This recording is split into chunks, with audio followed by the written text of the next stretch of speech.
Yeah. Wíyẹn lélẹ́yìí o, ọtí fẹ́ wá sí náà ìjẹun tí ń lóyà sí wọn. When you were going, wọ́n sọ pé the police is corrupt. They will spoil aṣíwájú kìíní kan ti government. ọ̀gá mi Everybody is corrupt there. ẹ má fọ̀ ó lè jí lọ́la kó tó mú wọn bú Irọ́ kò lè mú ọ bú. Ó mọ̀ pé nǹkan kan ń tọ̀ṣì lórí ẹ̀. kò òun lè tó mú ní ọ òun kọ̀ọ̀kan tó ṣì lórí ẹ̀. Ó ti ń bọ̀ nílé lórí ara ń ó ṣe ti bẹ́ẹ̀ bọ̀ yẹn. lé ó ti mọ̀ tó wà tó ṣe sílẹ̀ tí wà ńlẹ̀ ó fẹ́ wá tó máa fi bọ́ ojú ẹ̀ ni. Yọ̀mí tó bá bí ẹ dáa, tó bá mọ̀ pé Fábíyì ni bàbá tó bí ẹ, ìwọ máa bọ̀ lé. Ṣèbí ilé làbọ̀ sí mi oko. Àbí oko ṣàlà máa sọ pé o lọ́ńbẹ̀ yẹn náà anyway. Àmọ́ bóyá expander gbowó orí ẹ níbi tó wà wọ́n yẹn sì gan. mọ́ mi níbẹ̀ yẹn láàárọ̀ ẹ̀ ṣé mi sista Cindy ló sọ náà Mr. Dúkìá tán ní yọmi ìwọ tó léèyàn ní òkè sista Cindy ló sọ èèyàn ní warrant of arrest èèyàn tó ní warrant of arrest gba Muritara travel ìwọ tó ní warrant of arrest ó gbá coupon. Olóṣì bóyá ti declare for asylum sí ò lè bóyá ti declare for asylum tí ò lè wọ̀lú directly mọ́ tó ń gbẹ̀gbẹ̀gbẹ̀ wọlé tó ń gbẹ̀gbẹ̀gbẹ̀ jáde. ó declare Àti kankan ó ti mọ̀ pé máa rá òun ó ti mọ̀ pé òun wó òun ló ṣe ń sá kiri ó ti imagine mọ̀ pé òun káàdẹ̀ wó tó òun. sọ̀rọ̀ méjì celebrity lòun, actor lòun, activist lòun, á Activist dẹ̀ lòun. bẹ̀rẹ̀ sí ní ka CV, á bẹ̀rẹ̀ sí ní ka òṣì. Ah, kò máa da kéèyàn wà jobless and useless o. Tí ẹ bá tiẹ̀ wà jobless, it should be temporarily. Part tó tún Useless yẹn is a permanent disability. máa sábà bí mi nínú ni kó máa sọ pé òun tóun dé ló jẹ́ kán arrest àdúrà ló jẹ́ kọ́rọ̀ zomo bọ́ta wọ́n mọ̀ pé àbíwèrè lélẹ̀ ni òun lọ́rọ̀ Dàmọ́lá ìgbà tó tún ní Dàmọ́lá fẹ́ gbá òun sista Dúkìá ní Dàmọ́lá fẹ́ gbá ẹ àdúrà ṣáàtìyù. Èrè ni àdúrà ṣáàtì ẹ̀kọ́ àdúrà ṣọ́ọ̀ṣà ẹ̀ ni.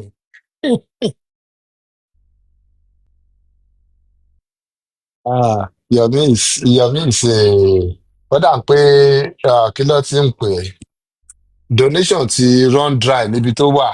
Ó ń try láti wá àwọn new believer tó lè convert ni. Kan tó ń lọ kiri these days nìyẹn.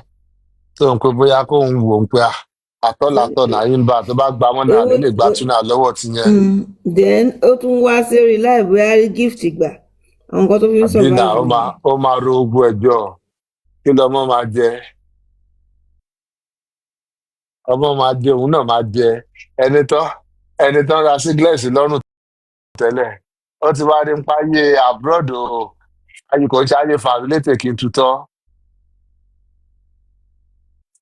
but sincerely lẹ́ni ni mo mọ̀ pé integrity bọ̀bọ̀ yẹn ti tán o looking at the comments looking at how people are coming for him ọ̀dọ̀ àṣemọ́ pé àwọn kan náà ṣì ń dúró tì ó bọ̀ mo rí i pé integrity ẹ̀ ti tán àwọn tó lọ bá lórí platform náà wọ́n kàn ń wò báyìí bí ẹni tí ò tiẹ̀ jámọ́ nǹkan kan pé ṣó ṣirin débi. Àtọ́yá sáré fẹ́ dà sí rọ̀. Orí ẹ bá gbà láì kó dà sí rọ̀ fún o. Ẹ ní sùúrù pẹ̀lú ẹ̀ ní o. Ó máa dà sí rọ̀ fún máa sá lọ ní o. Nǹkan tó fẹ́ ṣe ni. Ọmọ àlè tọ́nà bá ti dàrú mọ́ ló yáyà dà sí rọ̀ fún. No, ẹ lè máa insult mi bẹ́ẹ̀ yẹn. Ẹ lè máa insult mi bẹ́ẹ̀ yẹn. I don't want to answer Ambassador you. kìíní kan lòun. I will not answer you again. I will not, for that thing you have said, I don't want to talk to you. I don't I keep you really you know.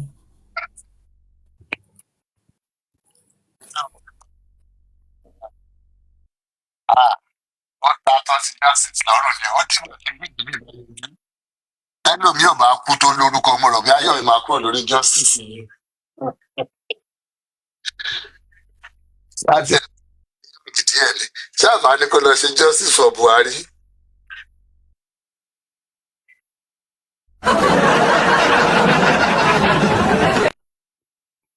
Leila, how are you doing? Thanks, Sam Larry. Because for me, I believe that's the next phase of justice. As it were, the justice they are looking for, the justice we are looking for is over. The next phase of it, because kò sí nǹkan tí anybody kò sí nǹkan tí yàrá ìyá anybody wọ́n fẹ́ ṣe sí mọ́. be it àwọn Joseph Aloba fúnra ẹ̀ gbogbo ètò yìí ló ń fọwọ́ lálẹ̀ lórí tébù tó ń fọwọ́ gbáyà yẹn ó kàn ń boast ni ó kàn ń show off ni it's just another way of trying to tell his guys that ẹ jẹ́ ká continue, let's keep on selling the narrative, maybe another ploy to get more money. But as far as we are concerned, the justice we are looking for is over because the court has spoken. Wọ́n ti sọ pé this is the state of things. There was no foul play in Mohbad's death. Kò sí foul play kankan bẹ́ẹ̀. What happened was negligence on part of the nurse. Negligence leading to the loss of life. Yes, because it's gross negligence, it will face involuntary manslaughter as a charge because she was never trained to carry out such an assignment. But then she put herself forward for it without having plan B in case anything went wrong. And as God would have it, something went wrong, unfortunately, and it led to the death of Mohbad. So, these people will never see the way a normal person will see it. They will believe there's still more to it. And let's even now say there's more to it. How can there be more to it that it will not still be Joseph Aloba, that it will not still be Sam Larry, that it will still not be Naira Marley, even if there is more to this story? Tell me, no matter how much you want to spin it, anywhere you want to spin it, anywhere tẹ́ bá fẹ́ gbé gbà, bàbá ní ká lọ scientifically, wọ́n ti proof wa pé nọ́ọ̀sì ló fa gbogbo wàhálà tó wà lẹ́yìn. Yes, ọmọ ṣèṣe, ó wà òkè lọ́jọ́ kejì, ó dẹ̀ ní pọ́wọ́ yẹn wú, ó ń kàn sí ẹ̀ ní discomfort, ó dẹ̀ béèrè fún assistant nurse. Nọ́ọ̀sì dẹ̀ dé, ó dà á ní abẹ́rẹ́ lọ́nà tí ò yẹ kó fi gbà dá ní àwọn abẹ́rẹ́ yẹn. Kò dẹ̀ ní nǹkan tó lè counteract gbogbo nǹkan tó dàbò yẹn kò ní lọ́wọ́. Ó dẹ̀ ṣe rush lọ rà yẹn wá, but kò bá mọ́. So that is scientific enough. And nínú scientific approach yẹn, wọn ò rí any other means, any other thing tó likely pé ó lè cause death yẹn. Not physically, not chemically. Wọn ò rí any other thing. So meaning you have to rule out everything and hold nǹkan tó mú. You cannot keep chasing the unknown when you can see the known. You walk from the known to the unknown. So àti rẹ́ni tó wà negligent. So tó bá wa sọ fún wa pé àwọn pọ̀ lẹ́nu ẹ̀ o, àwọn kan lọ́ instruct òun o, àwọn kan lọ́ fóun lábẹ́rẹ́ o, àbáwọn kan lọ́ ṣe báyìí, òun ló dẹ̀ máa wá fẹnu ara ẹ̀ ṣàlàyé ogbó yẹn. Ibi tá a rí yẹn gan, ìyẹn la máa dì mú. Now let's leave scientific. Tá a bẹ̀rẹ̀ sí ní to gbogbo conspiracy story tí everybody ń tò yẹn. Kò sí bẹ́ẹ̀ fẹ́ tún ṣe gbogbo conspiracy yìí. Bẹ́ẹ̀ ni mú Joseph Aloba mọ̀ náà. In fact, the wife will be the last person tẹ́ lè mú mọ́. Because at that point, tó bá wà involved, tó bá jẹ́ bí principal actor nínú nǹkan tó pa bọ̀bọ̀ yìí, he will be at the mercy of everybody. She will be at the mercy of everybody. Because ẹ máa kọ́ wò ó pé àwọn obìnrin ni. Àwọn boys máa wò ó pé òkè ó ṣe àwọn jọ máa ń wà ní, àwọn jọ máa ń ṣayé ni. Our boys should gang up on her. Ó máa wà at their mercy. Kò dẹ̀ sí pẹ̀lú gbogbo bàbẹ́ pẹ̀lú gbogbo oògùn tí jòsí ń ṣe, á ti ṣe oògùn débẹ̀ wọ́n á ti sọ fún pé wá ọmọ ìmọ̀ ń pa kínní yìí. Jòsí tó jẹ́ ń pójúmọ́ kan oògùn mẹ́ta ni. So what are we saying? Ọ̀nà wo ni Jòsí ò ti fi nígbà mọ̀ pé àbí tí ó bá ti àjẹ́ pé kò wá mọ̀ nìyẹn kó fẹ́ ṣẹlẹ̀ o. Bóyá ti débẹ̀ yẹn Jòsí ti jáde ju bẹ́ẹ̀ ṣe rò ó lọ náà. Ẹbẹ́ fẹ́ ṣe jẹ́ ká bẹ̀rẹ̀ conspiracy theory ọ̀hún.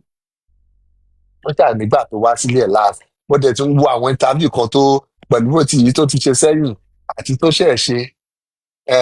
Ibi táwọn ti máa ń pàdé nìyẹn. Mo rò bóyá ti establish ẹ̀ pé bóyá ẹ̀ẹ̀mejì ló ti tẹ̀lé yẹn rí àbẹ́ nǹkan ló ti tẹ̀lé yẹn rí kó tó ṣẹ̀ lọ ní ọjọ́ tí ọmọ kú yẹn. Kí ló wá mí ìbá pé ibi táwọn ti máa ń pàdé nìyẹn bẹ́ẹ̀ni pọ̀ ti ṣe pàdé bíi 2 àbí 3 rí ń bẹ̀. Tó lọ ń gbẹ̀ǹkùlé wọlé tó lọ sókè kí ló lọ sókè kí ló lọ yọ mú padà àbí kí ló lọ fi sílẹ̀ padà. So gbogbo yẹn it's in the realm of conspiracy. So tá a bá fẹ́ go that route kò sí bẹ́ẹ̀ máa go that route bẹ́ẹ̀ lè mú jòsí lọ́wọ́ dání mọ́. Kò sí bẹ́ẹ̀ máa go that route bẹ́ẹ̀ lè mú Naira Marley àti Sam Larry lọ́wọ́ dání mọ́.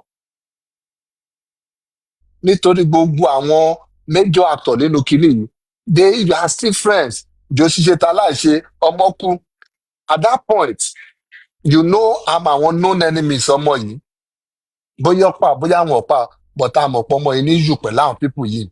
Kò sí bóyá fẹ́ let one off the hook tó bá jẹ́ bàbá tó mọ̀ nǹkan tó ń ṣe bàbá tí ò ti wà compromise lórí ọ̀rọ̀ ikú ọmọ ẹ̀. Kò ń ṣèwọ ló máa kọ́ máa sọ pé òun clear wọn pọ́kọ̀ bá wí ni wọn ò lè pa. Ta ló máa kọ́ parọ́ ń pàgọ́ ọlọ́pàá mọ́ òun táwọn èèyàn dẹ̀ wá irọ́ ọkùnrin sí àwọn ọlọ́pàá lóòótọ́ ọ̀nà àwọn èèyàn ló ṣe àmà ṣe ogun àlàyé yẹn fún. Kò ń ṣèwọ ló máa ṣàlàyé yẹn fáwọn èèyàn pé irọ́ ọkọ̀ bá wí ni kí ló ti kàn ẹ́ lọ́wọ́ at that point. Ibo lẹ ti jọ sọ ibo lẹ ti fi pamọ́ sí at that point tó fi wò ó pé the first thing you should do is to desecrate the memory of your son. Ọmọ òun tí òkúta àbí kíní tó fi rẹ ò tí dry tó ti ń run into the defence of Naira Marley and Sam Larry ọkọ̀ kọ́ lọ́gbọ́n ni ọ̀ràn law school lọ́wọ́ wọn ni. Èmi ò mọ̀ pé àwọn Sam Larry àti Naira Marley ti ṣí skúlù tó ti ń kọ́ ọmọ lọ́gbọ́n tó ti ń kọ́ ọmọ lẹ́kọ̀ọ́. Wàá ràn lọ sọ́dọ̀ pé ọmọ mi ò gbọ́ràn ẹjọ́ ẹ bá mi kọ́ lọ́gbọ́n ọwọ́ akọ́ lọ́gbọ́n wálé fún ẹ. So tell me báwọn pípọ̀ yóò ṣe ní wà involve bóyá dín pé gbogbo dáàdì bólẹ́wà tí prime boy ń pe dáàdì kiri lẹ̀. Driver ní ọ̀pọ̀ òun pé nǹkan báyìí kó report tá a bá bẹ̀rẹ̀ sí ní gbogbo story yẹn papọ̀ tá à ń ṣe ogun conspiracy yẹn bẹ́ẹ̀ náà ṣe ń tò kò sí bá a ṣe sì lè bá ọwọ́ Naira Marley àti Sam Larry ń bẹ̀. Ó lè jẹ́ pé gbogbo time yẹn lọ decide pé a fẹ́ wá out of the country. Ṣé coincidence nìyẹn náà àbí? Yẹ tí ẹ bá jẹ́ coincidence gbogbo àwọn actions wọn nígbà tó dé padà ń kọ́. Why ni the first thing nípa fẹ́ reach out sí ìyàwó pé kó jẹ́ bygone be bygone ẹ máa take care everybody kẹ gbàgbé ọ̀rọ̀ àná ẹni tó kú ẹni tó lọ ti lọ nìyẹn. So where is all that coming from? Yàrá coincidence yẹn náà la máa pè yẹn ni. So you guys one way or the other tẹ́ bá pé conspiracy line lẹ fẹ́ tó it but then you still have to do a good job with it. Tẹ́ fi máa lè rí Sam Larry àti Naira Marley gbà lọ ní kíní. I don't see it mo rí ẹni gbé ẹ̀ tó fẹ́ yí sí àwọn people yìí máa lọ free inú ẹ̀. Kò sí bẹ́ẹ̀ fẹ́ ṣe ẹ lu ọmọ ẹ búlì ọmọ fẹnu ara ẹ̀ sọ kò kàn tún sọ nìkan fún àgbáyé ó tún competition. And even the magistrate corona ó sọ pé no kí ló máa ṣẹlẹ̀ táwọn ọlọ́pàá fi máa kí wọ́n fi lè investigate kíni properly. They did not. They did a quack job on that petition. So, and that's why I still believe these two guys, these major actors, they have a case to answer. Josie, the way I see it, Ọlọ́run ni Josie máa report fún. Ọlọ́run ló máa bí Josie. The way I see it, because Josie ti gba ó ti ṣàwọ̀ ọ̀dájú ń tiẹ̀. Ọlọ́run la máa fà lé lọ́n pé tí nǹkan tó bá ń bìyàn bá wà á bí Josie. Bóyá ṣe ẹ̀yìn ọmọ ẹ̀ bó ti ṣe ojú ẹ̀ gan bóyá ṣáájú ẹ̀ gan bí ní nǹkan tó ń bìyàn á bí Josie. But for Naira Marley and Sam Larry àwa la máa bí wọ́n. A ní question láti bèrè lọ́n pé kí ló ṣẹlẹ̀ 2 million owó òkú ló fa lílù tó yẹn. Àbí nítorí pé ó fẹ́ ṣe manager ó fẹ́ change manager ló wá fa gbogbo yẹn ó dẹ̀ change manager tó náà ní tipátipá ẹ múlẹ̀ ayé ní lára ẹ blacklist ẹ lórí industry ẹ ẹ fẹ́ cancel ẹ̀ tán ẹ tiẹ̀ cancel ẹ̀ ni and eventually nígbà tó lọ́n fi máa help ẹ̀ padà tó tún fi máa come back ẹ tún bẹ̀rẹ̀ bullying padà you started again with the bullying gbogbo ìgbà tó dẹ̀ fẹ́ máa come back yẹn lẹ́yìn ìyẹn bẹ̀rẹ̀ sí ní le irọ́ kò ní kúrò níbí yìí o èèyàn lọ ṣe shoot ẹ̀ jẹ́jẹ́ ó sọ pé kò ní kúrò àfi tó bá ṣe kí ni fún eventually ẹ̀ ṣe nǹkan náà fún náà but bí ká ti sọ pé àmì evidence yẹn lọ́wọ́ gbogbo evidence ìta ní kọ́ so that's why I strongly believe that is the next stage that is the next phase of justice for Mohbad they can keep practicing I really believe pé one way or the other gbogbo ìtọ́ yìí ṣe ìtọ́ they are diversionary tactics they are trying to make it they're trying so hard that people don't go back to the root of all this that people don't go back to where the activism of this justice for Mohbad should be about how Mohbad why he was bullied why tẹ ìfìlẹ̀ ayé ṣu ní gbogbo táìmù yẹn yes VDM came out trying to explain trying to paint you people as the saints as the victim here just imagine Mohbad is no longer in fact he almost did a good job in painting Mohbad as the aggressor in painting Mohbad as Ongogolo fẹ́ fi àwọn people sí trouble these people are just easy going olóore ni wọ́n gẹ́gẹ́ bí bàbá ọmọ náà ṣe sọ ọkọ̀ bá òun kọ́ lọ́gbọ́n ni èlò lẹ sọ fún kọ́mi bá ń kọ́ lọ́gbọ́n bó ṣe lọ́fẹ̀ẹ́ fún yín ni.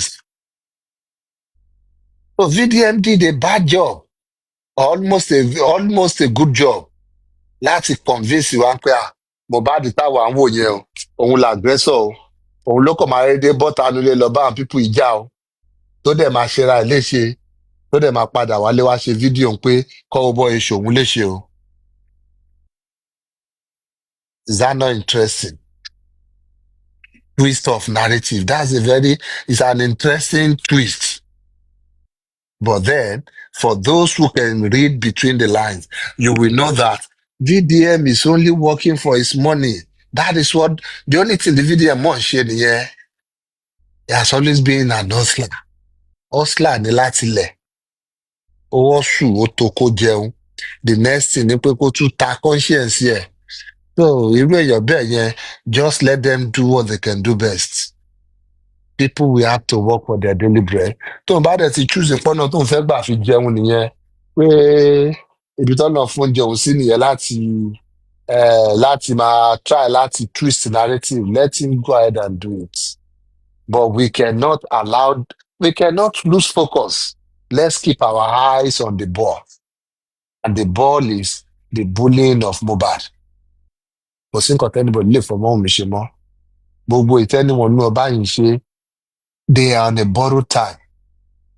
Anybody tó bá yìí di fame rẹ̀ mí by saying anything tí wọ́n mọ̀ díẹ̀ or anything borrowed time ló wà. Sooner or later, ó lè jọ kó pẹ́ lójú. Some people might feel things are not working, things are not moving. Ẹ máa ní patience. Ẹ máa try láti máa fi ní sùúrù díẹ̀díẹ̀. Tẹ́gun bá ń léyàn, ọ̀nẹ́yàn máa ń rọ́jú ni. Bó ṣe ń rẹ ara ayé, bẹ́ẹ̀ lè máa ń rẹ àwọn tààrà ọ̀run náà. Yes, and for some of you, at least let me use this opportunity. For some of you that keep saying, ẹ yẹ kó ti ṣe lé, ẹ yẹ kó ti ṣe tọ̀hún, kí ló ń ṣe? You are not seeing anything, you are not seeing this, you are not seeing that. We are getting some of those reports. Some of these things take time. Ẹ máa fi sùúrù sí. Some of these things, they take time. And it's not as easy as you think it is. Yes, èèyàn lè wá síbi wá sóríṣiríṣi, èèyàn lè bọ́ sórí láti kó sóríṣiríṣi. There has to be something actionable there. Kéèyàn tó lè sọ pé ó fẹ́ mí, otherwise it will just be a futile effort. ọkọ̀ máa wà fún táì so kò ń ṣe gbogbo gìrìgìrì wọn lèèyàn máa fi gìrìgìrì ṣe. No, one has to be tactical about it. Yes, there's a thin line between insults and defamation. There's a thin line between fair opinion or public comments to defamation. All these things, there's a way you have to, the law,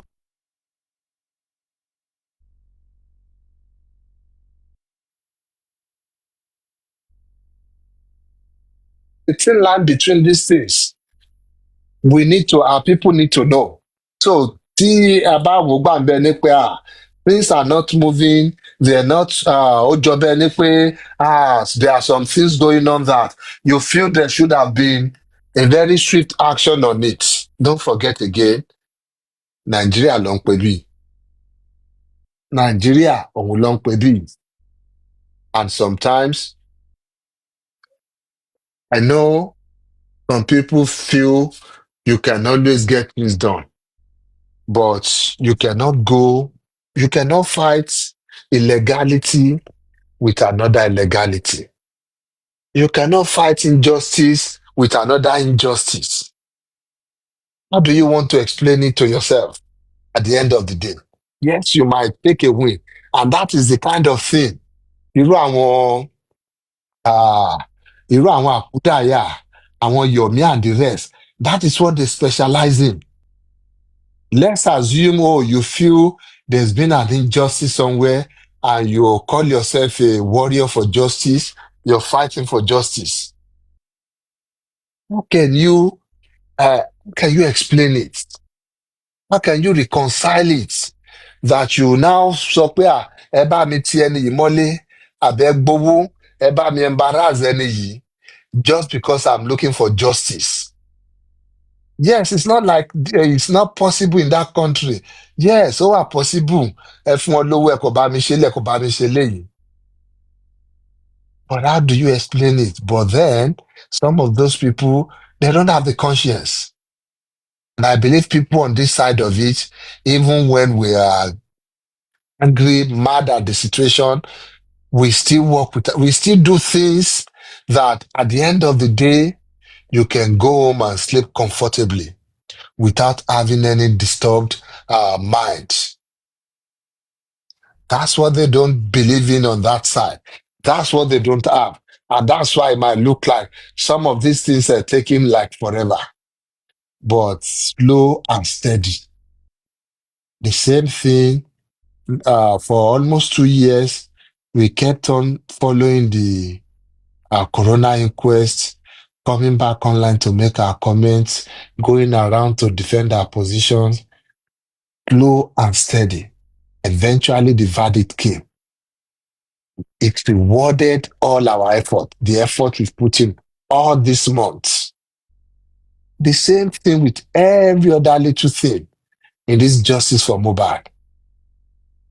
We cannot take the shortcuts. We don't have that luxury to go the way they want to go. We cannot be seen doing the kind of things they do. How will we differentiate ourselves from them? Táwọn bá sọ pé òkè àwọn fẹ́ oppress ni, káà náà sọ pé yes, àwa náà lówó lọ́wọ́, ẹ jẹ́ káà náà oppress wọn padà. Ọ̀rà for ọ̀rà. No. Not in that kind of situation. But then, slow and steady, we'll win the race eventually. And the same thing goes for calling out Naira Marley and Sam Larry. Tẹ́mi bá ti wá sókè, èyí tó bá ti sú láti máa gbọ́ àwọn orúkọ yẹn, orúkọ tí a máa gbọ́ lẹ́nu tèmi nìyẹn o. Otherwise, kẹ́ sọ fún host kó má gbé mi sókè. Otherwise, I will keep coming here anytime I come. I'll make sure I remember to call out these people. They have a case to answer. Gbogbo case closed, no case to answer. Yẹn sá pò ara ẹ. Yeah, pò ara ẹ, Sam Larry. Case you close, you have a case to answer. Lọ́ọ̀jì ti sọ pé káwọn ọlọ́pàá lọ investigate petition yẹn. You are named in that petition, meaning you're under investigation. meaning you still have a case to answer. Tó bá jẹ́ pé we have a responsive, not just responsible now, a responsive government, a responsive authority, police authority. They don't need the coroner's inquest magistrate to tell them that Sam Larry and Naira Marley should be facing, they should be dancing the music right to the music right now.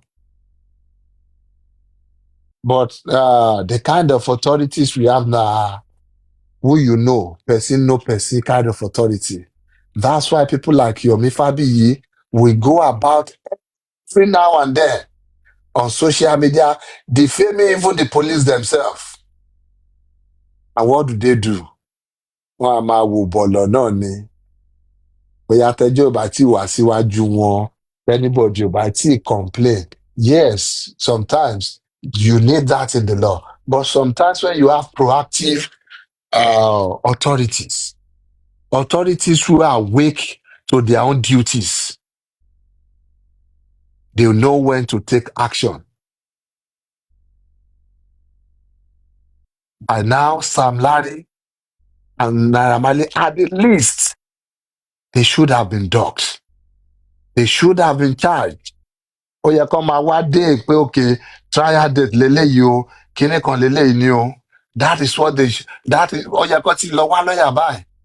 Gbogbo defense òsì tí VDM bá wọn kó jọ lórí social media yẹn, ó yẹ kó dẹ̀ ti kó lé wọn lọ́wọ́. Gbogbo àwọn èèyàn tó ti bá wọn pè yẹn, those ones should be there. Ó yẹ kó lọ jẹ́ witness wọn ní court. Ní pé Mohbad ń fa igbó àbí kò fa gbó. Let us see how that can hold in the courts. Mohbad mutí àbí kò mutí. Jẹ́jọ́ tó ń bi ẹnìyẹn wèrè VDM. Your Mohbad used to fight àbí Mohbad don't used to fight. Is that ṣé nǹkan tó ń bi ẹni àbórí bọ́ọ̀yì tí ẹ̀ dàrú ni? The more I think about it, the more bá wò ó pé àbí wọ̀ wèrè fún ara ẹ̀ gan ṣó mú gbókò tó wá ṣe interview ọ̀hún ni. Ọ̀dà wà ṣé kò yẹ kó tiẹ̀ ṣe permutation yìí ni? Ó yẹ kó lè ṣe gbogbo permutation yìí pé òkè tí bá béèrè question eléyìí, what am I hoping to get from here? Even tẹ́ bá tiẹ̀ fẹ́ delay Mohbad lórí, there are subtle way of doing it. Ó yẹ kó lè wá wé tó jẹ́ pé díẹ̀díẹ̀ ẹ ti to narrative yẹn tán káwọn èèyàn tó wò ó pé Mohbad ló jẹ̀bi ọ̀rọ̀ yìí o. But we saw you coming from 20 miles away. Ẹ wá fẹ́ sọ àwọn bully, ẹ fẹ́ sọ wọn the victim. So suddenly, ọtí àwọn èèyàn mọ́lé fún ọtí Sam Larry mọ́lé fún oṣù mẹ́rin. That is what we should be talking about now. Ọmọ tó tì mọ́lẹ̀ forever ńkọ́. Tó dẹ̀ jẹ́ pé bully wọn ló sún débẹ̀. Bí ó tiẹ̀ ṣe pé bóyá àwọn ọlọ́pàá eventually. So tell me, you now feel, it's unjust. Wọ́n tì wọ́n mọ́lé. Tún sọ ti spending náà. Ẹ̀ ń try láti ẹ̀ ń try láti mú sí lórí pé ṣé Wunmi and Adura, they no fit tell police say na you know you deal with them. Social media is just something else. Because níbẹ̀ lẹ ti máa rá àwọn dádì àwọn kan, àwọn mọ́mí àwọn kan náà tá a máa sọ fún wọn pé it's only VDM that can give us justice. Tá a máa gbọ́ VDM or nothing. Ẹ̀dẹ́ rí pé dádì àwọn kan làwọn eléyìí. Àwọn eléyìí ti bímọ. Ẹ sọ fún mi, ọpọlọ ò làwọn ọmọ ẹ fẹ́ lò nígbà táwọn dádì wọn lẹ́ni wọn. Nígbà tó rí àwọn dádì wọn àti mọ́mì wọn báwo ni wọ́n lọ pé. Ọpọlọ wo ni àwọn ọmọ fẹ́ lò? At the end of the day, ẹ sọ fún mi kí làwọn ọmọ ẹ máa dà? Yomi Fabiyi nǹkan táwọn ọmọ máa dà sí gbòòrò nìyẹn. Ọmọ Yomi Fabiyi tí yẹn ti ń ṣe dẹ̀dẹ̀dẹ̀ láti ilẹ̀ ni. Bàbá ẹ̀ ti náà ńkọ́? Kó má dà tún dàbẹ̀ pé yàn ń bú òkú ọ̀ràn. Tẹ́ bá lọ wádìí bàbá ẹ̀ náà eventually ẹ máa rí pé kò sí anything tó pass down sí Yomi Fabiyi. Kí ni Yomi Fabiyi wá fẹ́ pass down fọmọ? So I don't know bóyá anybody other person bá adopt Kóredé ṣá o eventually bóyá ó lè kọ́ ọ̀nà tú ọgbọ́n lára àwọn yẹn but tó bá jẹ́ pé bóyá ṣe ló máa stick pẹ̀lú bàbá ẹ̀ èmi ò lè sọ o. nígbà tí bàbá gan ò mọ nǹkan tó kò mọ lẹ́gò báwo lọmọ ṣe fẹ́ mọ̀ ó ní what is this thing called this thing. Bàbá Okay, wà you so make a bàbá wà intellectually challenged already now. Even Yomi Fabiyi admitted himself. Ó admit fúnra ẹ̀ now. Ó ní interview ẹ̀kan tí mo gbọ́.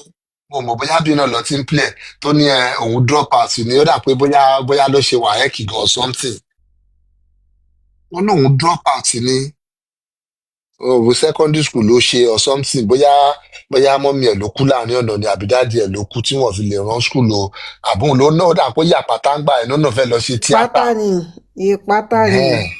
ó yà pátángbà ó sá kúrò nílé pé orí bí àwọn bàbá ṣe máa ń pa àwọn èèyàn lẹ́rìn kan tóun náà fẹ́ ṣe náà nìyẹn ló sá kúrò nílé so somebody like that tẹ bá gbọ́ ẹni kò dẹ̀ ń pé bóyá wá fìgbà yẹn wá build ara ẹ̀ létà ń pé bóyá wá lọ fún adult lesson kankan àbóṣe anything but tẹ bá wá ń gbọ́ ròyìn bẹ́ẹ̀ tó so sacrosanct ẹ máa mọ̀ pé lè lọ ka dictionary lẹ́yìn tó ti mọ gbogbo òwe tán lẹ́yìn tó ti mọ gbogbo òwe tán ló fẹ́ tó padà lọ tó build ara rẹ̀.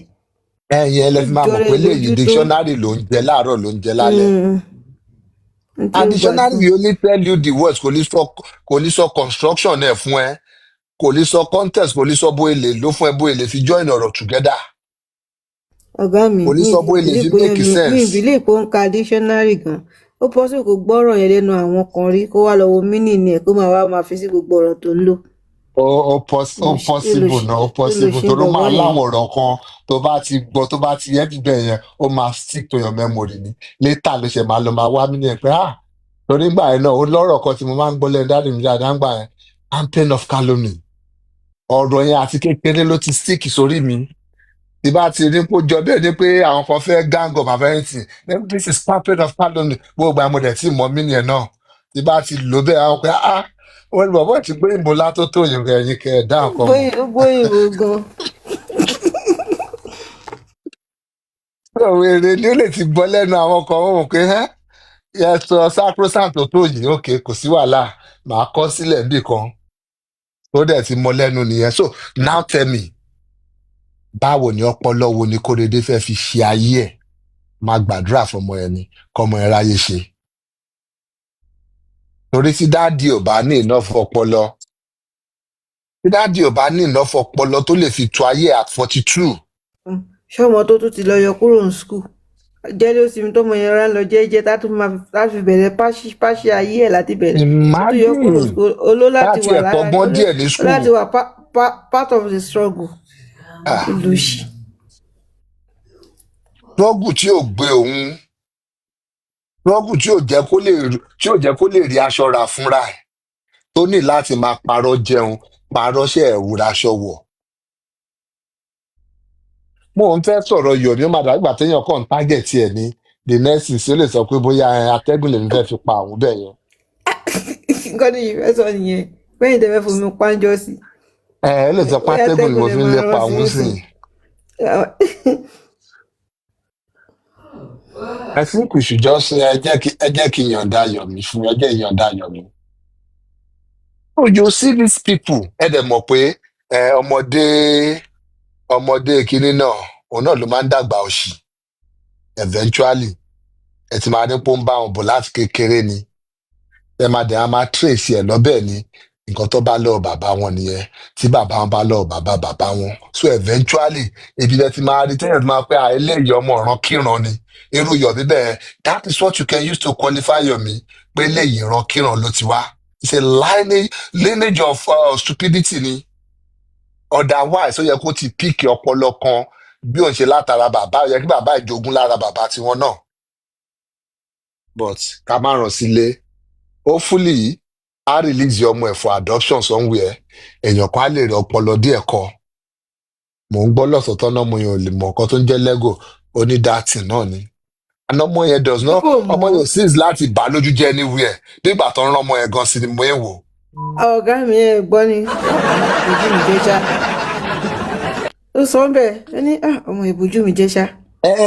Ó dàgbà tó sẹ́ẹ̀tì ọ́ tó fọmọ ẹ̀ sẹ́ẹ̀tì ọ́ wípé ìwọ ló máa ṣe yọ̀mí léṣe gbẹ̀yìn. Fúnra ẹ̀ gan ló máa release ọmọ ẹ̀ fàdọ̀ṣọ́ tó bá rẹ́ ní miss torí nǹkan tọ́mọ ẹ̀ ti ṣe fún gan ńlá nǹkan pàápàá. Àbá ń wò náà bí bàtọ̀ wọn rán ọmọ yẹn sí ni. ìyá ọmọ yẹn gan mọ̀ pọ̀ ọmọ yẹn ó sì fún láyé lọ́rùn. láti ọkọ àwọn ábímì nígbà tí wàhálà di òun bá tó pọ̀ jù lórí ọmọ yẹn olùsíyà ó yà fún ọmọ alákọ̀ọ́rí. Bọ̀dẹ̀ Naira Marley and Sam Larry ẹ̀yin lè fi bá lẹ́jọ́ ẹ̀yin lè máa dìmú going forward máa dì í ṣòkòtò mú until tíjọba bá pè yín for account ẹ wá ṣe account fún wa gbogbo account ẹ náà ń ṣe fún Sam Larry yìí you owe it to the government you owe it to the people in general not to that very dirty boy no. Very dirty boy cannot give Mohbad justice because he's been compromised from the beginning. Ìwọ tó bá wà pọ̀ ń wá justice and your target is the son of ẹni tí ó kú is the wife of ẹni tó kú justice wo ló fẹ́ wá to start with. Ìwọ ló cast aspersion lórí Liam to begin with pé bóyá ọmọ yẹn ó ní bánú o bóyá kó lọ ṣe DNA o. Tell me, how can you do that? You know, people have disease confide this at any point in time. How would you do that and still stand tall where you are looking for justice for that same person? No. Mi ò mọ ibi tó tiẹ̀ ti bá ń rí ìgboyà yìí mo mọ ibi tó ti ń tà fún wọn. Because mo rò bí a mo lè nírú effrontery bẹ́ẹ̀ yẹn tí mo ṣerú nǹkan bẹ́ẹ̀ tán tó wá jẹ́ pé náà máa dúró pé we must find justice for this person. No.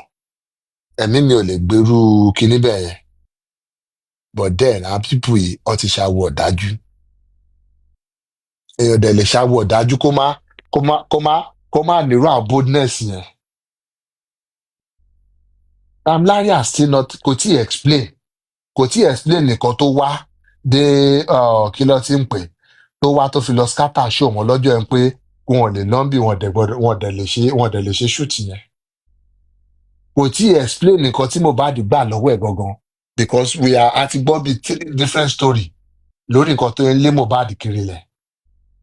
Ó jẹ́ òun 2 million òun owó bẹ́ẹ̀ òkú ìyá òun tí ò wá perform birthday ti tòun tó yẹ kó perform ní Dubai ó jẹ́ òun lówó kò sanwó kò perform kò sanwó yẹn padà òun ṣe visa fún wa àti ìyàwó àti everybody wọn ò wá perform wọ́n jẹ́ òun lówó yẹn náà so owó ìgangan ló ń jẹ́ àbí ṣé gbogbo owó èlò ń jẹ́ all together ni tó fi wá wò ó pé ó tó kó fòrò ẹ̀mí ẹ̀ ó tó kó jẹ́ pé nígbà tí ọmọ yẹn fẹ́ pick up padà nínú ayé ẹ wò ó pé no ẹ lè jẹ́ kó lọ sókè mọ́ so it's a conspiracy on its own ní pé no ọmọ yìí ò lè gasẹ̀ ẹ bá ná tán bí owó ni náà a fẹ́ create narrative pé bóyá máa attack everybody nìyẹn bí kò mọ̀ nǹkan tó ń ṣe nítorí pé bóyá ó ti ní some form of mental stress or something rí ẹ wá wò pé okay you can use that as a cover no you cannot ó ṣe fídíò he was sounding well àwọn tó wà láyìíká ẹ̀ wọ́n mọ̀ pé he was fine and okay there ó competition tó wà articulated tó sọ nǹkan tẹ́ ṣe tó sọ gbà tẹ́ ṣe tó sọ àmọ̀ tẹ́ kọ́ sí òun tó sọ damage tẹ́ kọ́ sí òun it was a well written petition articulated tó dẹ̀ fi evidence tó fi witness tí ń dì so tell me pé behaviour ẹni tó wà àti ẹni tí ò wà stable nìyẹn so explain these things to us and you cannot explain it to us through VDM or máa lọ sí court because what you have done is against the law of the land ìlú tó dẹ̀ lófin la wà so you need to answer for those crimes let the courts find you guilty or not guilty then we can move to the next phase of it if there's another phase of it. Bọ́n pé bóyá ẹ̀ ní ẹ máa lọ láì jìyà yẹn o. No, it will not happen. You will answer for it. You will ó lè jọ pé ó ń pẹ́, but you will answer for this. You will answer for it. And for Mohbad that ṣe ti bá pa owó tí ṣe ti bá wówó tó náà fẹ́ kúrò ní Èkó, Nàìjíríà ló fẹ́ lòun kúrò, kò fẹ́ sọ directly ni. I cannot live in this Lagos anymore. Lagos ló ní kó lọ bẹ́rì ọmọ lójijì ni. Ó mú ọmọ lọ bẹ́rì ẹ̀ nígbà téèyàn gbin ìdí iṣu. Téèyàn bẹ iṣu tán lé tó ń pẹ́ àìdí ẹ̀ yóò ilé wuṣu mi àbí ọkọ bẹ́ẹ̀ tó sáré lọ gbégbìn láàrin òru. Your plan was to bury ọmọ ẹ̀ lálẹ́ ọjọ́ yẹn. Tí ó bá kàn ṣe pé the kind of culture, is it culture? Yeah, maybe culture and maybe just human sympathy, no. I mean, in my own thinking, my own analysis, the judge was a little bit lenient with you. Pẹ̀lú àwọn comment to pass on your behavior. Yes, she said you were emotionally detached from our ọmọ ẹ, from Mohbad especially. Oh, you didn't bring them up the right way. He summarized it by saying you failed as a father. And I said they should have removed that tag, father, from your name. Look for something else to call you. After all, you still have your name, Joseph. You failed woefully. You couldn't protect this boy. Yes, Kasopa Dotini, you could not even advise him well. Gbogbo advice tó ń fún, advice bóyá máa lọ kówó ilẹ̀ wá fún ẹ. Ọmọ ẹ ti ralẹ̀. Ó fi orúkọ ọmọ ẹ, ó fi ralẹ̀ yẹn. Ìwọ tó dàgbà tó yìí gan, ó fi orúkọ ọmọ kọ̀ọ̀kan ralẹ̀. Torí pé alájẹtán ni ẹ, torí pé Ọlọ́run ò dẹ̀ kọjú re sí ẹni. Abuké ni ẹ, abuké ń complain pé Ọlọ́run ò kọjú re sóhun. Ẹ̀yin tòun kọ́ sóhun kẹ́yìn re sọ́lọ́run. Vice versa ni. Ó kẹ́yìn re sọ́lọ́run, Ọlọ́run náà lè kọjú re sí ẹ. So don't complain. Torí tọ́lọ́run bá ṣe ẹ́ láàánú tó wù ẹ́ ṣe láàánú, ìwọ ò ní dúró de ọmọ kó tó jẹun náà. Ó lè máa gba jíǹsì wọ̀ lọ́wọ́ ọmọ náà. Tó bá jẹ́ pé ìwọ rìnrìn àjò ẹ̀dá pẹ̀lú Ọlọ́run dáadáa.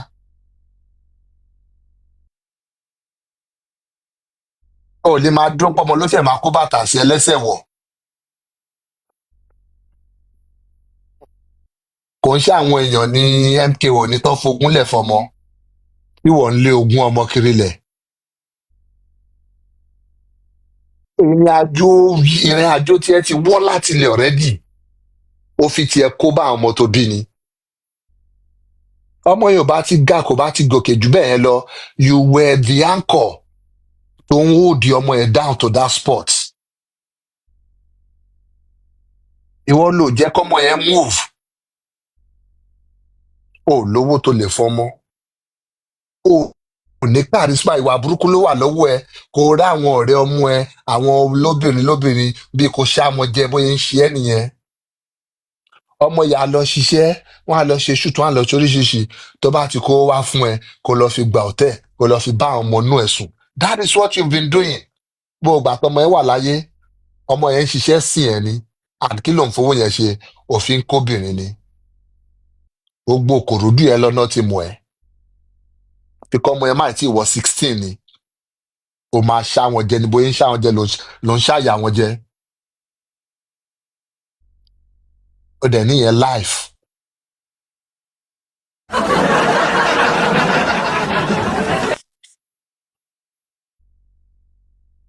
Irú life wo nìyẹn? The judge was right láti sọ pé o fail. O fail gan woefully. O fail. Tó wọ́n gan kọ́ kò tiẹ̀ sí kò tọ́ sí ẹ lẹ́nu láti sọ pé bóyá gọ́ọ̀mẹ̀ntì kan wá fail ẹ, gọ́ọ̀mẹ̀ntì kan fún ẹ justice o. Justice wo lè wọ́n fún ọmọ ẹ fúnra ẹ? Onodókè ò bá dúbè, ó bá Dubé soak with blood. Ìwọ rí Dubé tó soak with blood, ìwọ dẹ̀ sọ pé dandan kó lọ pé ambulance wàá fẹ́ lọ sí ọmọ yẹn. Ìwọ tí yìí ẹ ṣí láti sọ pé láti order pé kó pa ambulance, tó sọ́ra di chief organizer of the event. Iyì ò ṣí láti sọ pé kó pe ọlọ́pàá, kó fóònù police station àbí kó bọ́ síta kó lọ sí police station fúnra ẹ̀ pé yà kó wá báyìí kó Dubé tó sọ pẹ̀lú ẹ̀jẹ̀ yìí o. Orí Dubé tó soak with blood, you couldn't ask. They should tell you what happened to your somewhere. You asked and they told you. Ó dẹ̀ fẹ́nu ara ẹ̀ sọ pé ó béèrè. Ìyàwó ẹ̀ dẹ̀ sọ pé nọ́ọ̀sì tó wá gún lábẹ́rẹ́ ni o. Kí ló dẹ̀ ṣe from that point? You did nothing. Ọlọ́run ló fún ni, Ọlọ́run ló gbà, ká wá lọ sí. That is what you did next. Wọ́n sọ fún ẹ pé nǹkan báyìí ló ṣe ọmọ ẹ. They mentioned it, wọ́n náà dẹ̀ ti fẹ́nu ara ẹ̀ sọ. They told you pé nọ́ọ̀sì gún ọmọ lábẹ́rẹ́ pa. What did you do? Nothing. Ó gbà ní pé yes. Kí la tiẹ̀ ń sọ? Ìwọ táwọn Pamilari tó lu ọmọ fún ẹ tó sọ pé ọkọ lọ́gbọ́n, tó lọ síbẹ̀ tó lọ bẹ̀ wọ́n padà pé kó má bínú. Ọlọ ọmọ ò tún lọ dúpẹ́ lọ́wọ́ wọn, ó lọ dọ̀bálẹ̀, ó káwọ́ sẹ́yìn. Bí wọ́n lọ máa gán ọmọ lábẹ́rẹ́ pa tó máa sọ pé ó fẹ́ jà.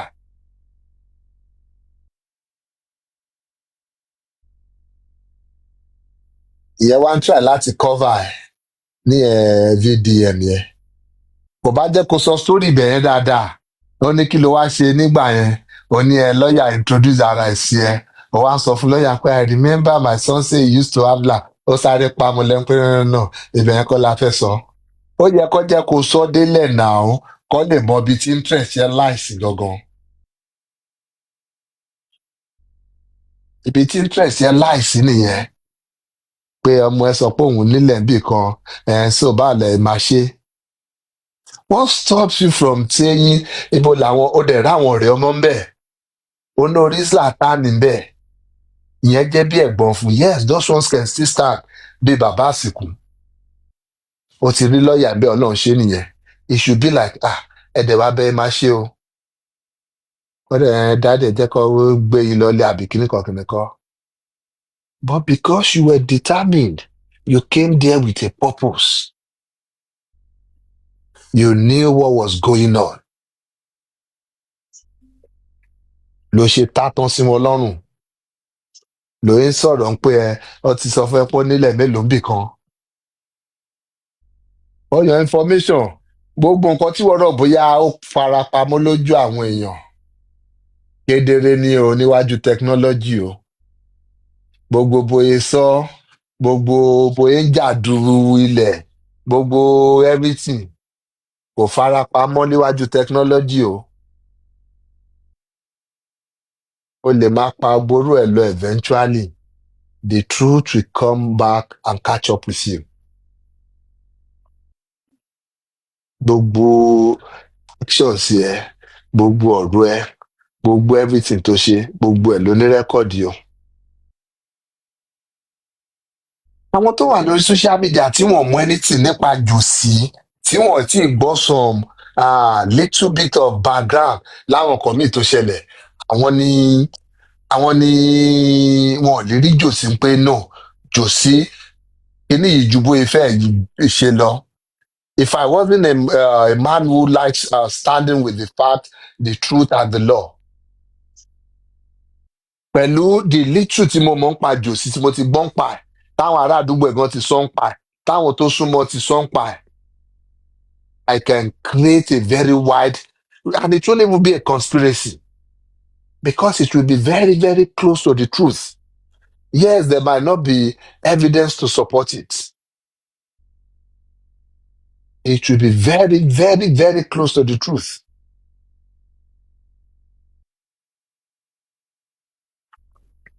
Kò ní bóyá ti bẹ̀rẹ̀ sí ní jàdù property ni. Ọmọ tí ìwọlẹ̀ ta ìwọlẹ̀. Kò ní yí àwọn tó ti pè ní, kò yí àwọn tó ti gbé ṣépè lẹ́sẹ̀kẹsẹ̀ bóyá ti pè ohun tó ti wọ̀n wọ́n lépè pé tí wọ́n bá ṣe báyìí láyé wọn ṣe máa rí. tí ọkọ bá rí ẹ pé wọ́n wá ń jà fún justice ó fẹ́ mọ nǹkan tó pa ọmọ ẹ ó mọ nǹkan tó pa ọmọ ẹ now you were okay with it you were not bothered about it àwa sọ pé ó rí nọ́ọ̀sì kò rí nọ́ọ̀sì ìdí ni bàbá di nọ́ọ̀sì nọ́ọ̀sì bàbá di nọ́ọ̀sì nọ́ọ̀sì kí lé tí bàbá ò rí nọ́ọ̀sì kí lé tẹ́yìn ò béèrè pé kí lé tí bàbá ò rí nọ́ọ̀sì ìyẹn kó lé ẹ̀kẹ́ tí ẹ béèrè wẹ́dà bàbá we will not even say bàbá rí nọ́ọ̀sì ó yá kò rí nọ́ọ̀sì kí lé tí ò rí nọ́ọ̀sì tẹ̀bọ́ sọ pé nọ́ọ̀sì ló gán mọ́ ẹ̀ lábẹ́rẹ́ tó bá jẹ́ bàbá tó jẹ́ bàbá tó believe in accountability bàbá tó believe in knowing what happened to his son kí ló máa ná láti kúrò bẹ́ẹ̀ pé ṣé àbí tí bá rí nọ́ọ̀sì ó dẹ̀ kúrò ó dẹ̀ gbé òkú ọmọ yẹn pé nọ́ọ̀sì ẹ̀ alẹ́ là máa lọ sí nígbà ló ti kó fáwọn tó lọ ń dìgì ibi tó fẹ́ ṣe ọmọ sí tí baálẹ̀ fi pè wọ́n pé irọ́ wọn lè wá sí anybody lálẹ́ yìí o ìgbà ló ti fáwọn yẹn lówó àbí ṣé dàrúṣà náà ló ṣe transfer sáwọn yẹn ni nígbà tó délé tán no ó ti communicate this man was very very aware of his environment ẹni tó lóun délé tóun bẹ̀rù ńlé tó ń sunkún pé ọmọ ti kú tọ́dẹ̀ ni kó má wọlé tó lọ gbẹ̀kúlé wọlé tó lọ gba kitchen wọlé he was very very aware of his environment he made all the decisions knowingly and tactically ó mọ nǹkan tó ń ṣe so ìwọ tó mọ nǹkan tó ń ṣe tó wá rí dúbè tẹ́jẹ̀ kúnnú ẹ̀ tó ò lè pọ̀ ọlọ́pàá tó dé station tó ò sọ pé statement tá à ń kọ yìí o dúbè wà nílé o tẹ́jẹ̀ kúnnú ẹ̀ o you didn't see any of those things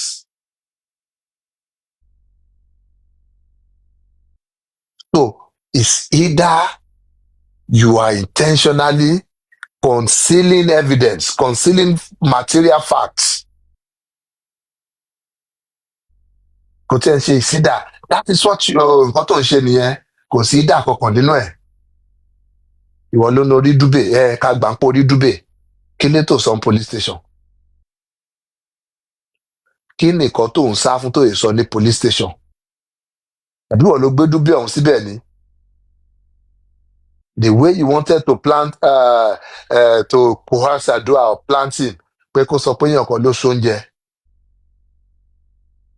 ilé tó sọ police station ọsọ kú tó pọmọ ẹ fún ẹ náà and you went about ó dẹ̀ bẹ̀rẹ̀ sí ní deceive àwọn wèrè tó kó jọ ní pé wọn sọ nǹkan tó pamọ́ fún ẹ ọkọ ní kó gbọ́mọ kó lọ ro ni ẹ tó bá ní kó lọ ro ńkọ́ ṣèbọn mọ̀ pé ológun kà ní ẹni ilé tó lè lọ ro gbogbo ìtọ́ ní òdẹ ń sin ó sì gbẹ́rẹ́ bíi 35 àmì ìlọ́tẹ̀ ló sí sí àárín orí yẹn náà olóṣì ààrẹ ó tún lo má darí kan fáwọn èèyàn ẹ abalajọ tó yẹ ń kú bóyá àbúrẹ́ sì ṣe jì sọ̀rọ̀ ẹ̀ nígbà tó yẹ kó sọ nìyẹn lásídẹ́ǹtì tẹnu ẹ̀ wọ́ dànù. even your own people ó tún ṣe má darí kan fún wọn. jòsí ò bẹ̀rù ọlọ́run o ìbẹ̀rù náà bó ti wù kó kéré mọ kò sí nínú Joseph Aloba àwọn èèyàn ń fún ẹ lówó tún sà sí wọn. the other day wọn ẹdẹ kí lorúkọ ẹ lighton ẹdẹ ẹ náà mọ̀nà agolo ìyẹn òtúmọ̀ tún ní ẹ kọ́ dé òun lọ òun fẹ́ kọ́ dé òun mọ́ báwọn tiwa náà bí ṣe ń pariwo ẹ kọ́ bá àwọn tọ kándò mẹ́fà sórí àwọn kọ́ bá àwọn tọ sẹ́mùkà ẹ jẹ́ bẹ́ẹ̀ ń pa kándò rí ti tèmi o bẹ́ẹ̀ ni pa kándò tèmi for now o bóyá kẹ́kọ̀ọ́ lé mi lọ́wọ́ tí bá dẹ̀ fẹ́ tán máa tán padà létà.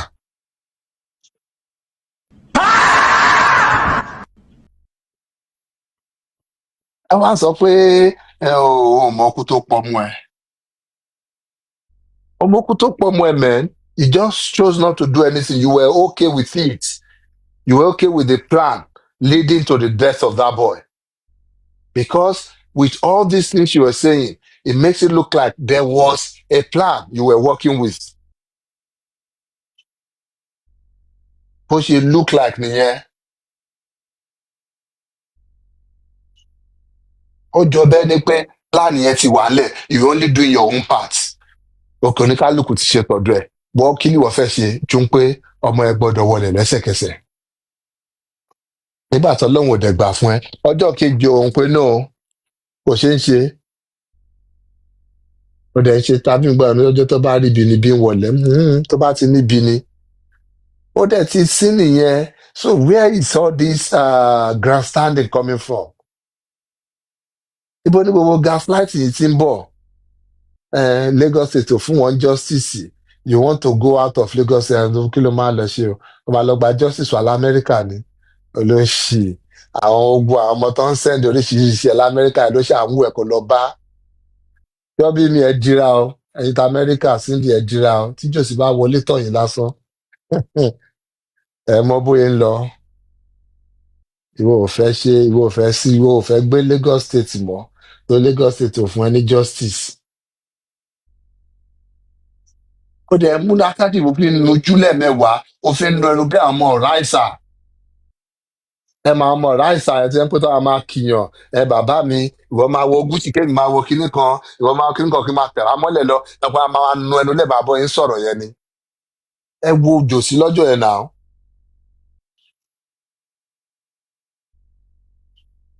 You know that this guy is a very big scammer.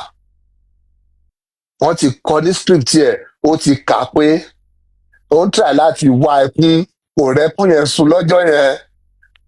Ó change voice yẹn kó jọ bí voice yẹn kún, bọ̀ nígbà tó mi ò wá, ó ń pẹ́ eléyìí ò lè work, jẹ́ra máa nojú lọ́n tèmi.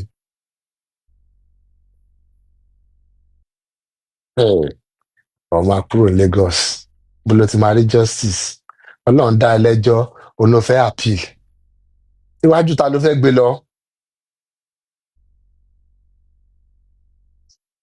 Wọ́n ti yẹn pò tí ì rẹ́ anything.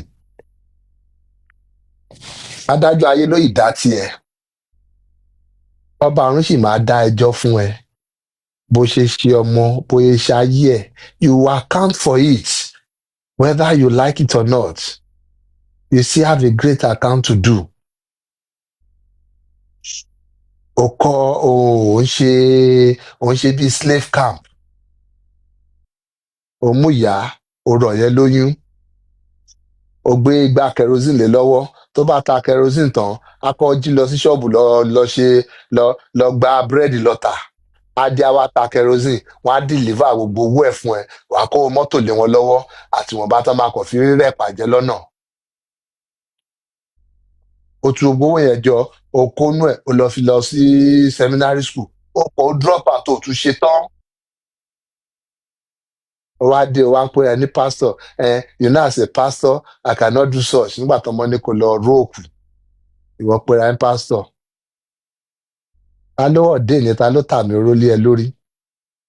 Yẹ́n ti ẹ̀rọ orin tí wèrè ti ẹ̀ rìlíìsì, ó máa lọ pàṣẹ nínú orin tó rìlíìsì sí i.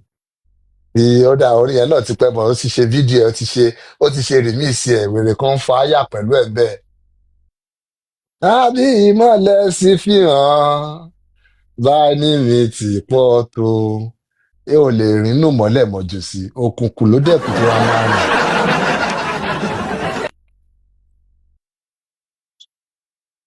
Inú òkùnkùn ló dẹ̀kù tó wá máa rìn.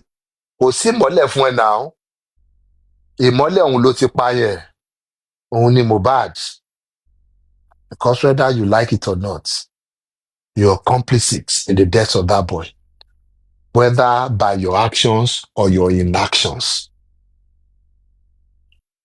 Ọba mọ́pa àdúrà dání. Wàhálà pẹ̀lú religion yẹn gbà mí. Ìjọba yẹn kí ìjọba tún mú religion sẹ́nu sí i. Àwọn màámi Catholic, àwọn màámi CAC tó wà sálẹ̀ ń bẹ̀rẹ̀ sí i. Wọ́n tún wọ̀n pé bo ni Pytha tún mọ̀rọ̀ lọ yìí. Wọ́n gbogbo scam òṣì yẹn nìyẹn. Tó fi ń gbá wa, tó fi ń gbára wọn fi gbé mi ṣá o. Tó fi ń gbá yín. You as a pastor. Wọ́n ní lọ rókò ọmọ ẹ kú níkú tí ikú tó wà mysterious. What is there pé kò lọ ro kí ló ń bà ẹ́ lẹ́rù? Ṣó mọ̀ ó mọ̀ ń pa ẹ̀ ni? Kí ló ń bà ẹ́ lẹ́rù? Gbà tó ti ní pé bàbá ti wá gbòkú ọmọ, à ń gbọ́ nílẹ̀ Yorùbá, ó dẹ̀ ti ṣẹlẹ̀ nìyẹn, wọ́n á dẹ̀ tún fi lọ ẹ́ pé kò lọ ro. Otherwise kan ṣì wọ́n ló yẹ kó fi lọ. Gbà tó dẹ̀ ti ní pé ọ̀ ló dé ń pò fẹ́ wá gbòkú ọmọ, kí ló dẹ̀ kù? Wetin remain now?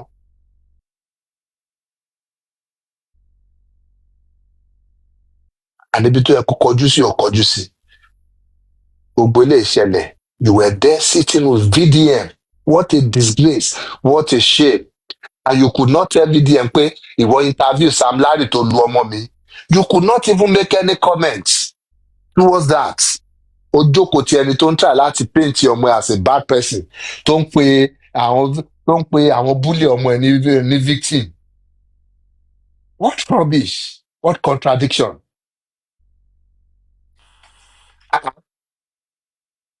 Ó jókòó ti irú VDM ẹ káta òkè o wá bára ẹ bẹ́ẹ̀ ni ó jókòó ti. Your first question should be pé ṣé ó bìlì gbogbo jargon gbogbo rubbish Sam Larry wá sọ nínú interview tó yẹn.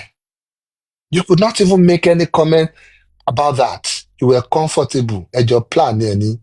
Gbogbo àwọn plan tẹ́ ti jọ ń ṣe lábẹ́lẹ̀ tẹ́lẹ̀tẹ́lẹ̀ nìyẹn. Epo kì í báyìí máa take step yẹn lélẹ́yìí. Ẹ lọ fáwọn supporter kan, try láti discredit àwọn kan, try káwọn kan ṣe release fún yín pé ẹ̀ mọ́ ń pa ẹ̀. Then VDM ó bẹ̀rẹ̀ sí ní ṣe series of interview. But somehow gbogbo plan yìí bẹ̀rẹ̀ sí ní fall apart láàrin.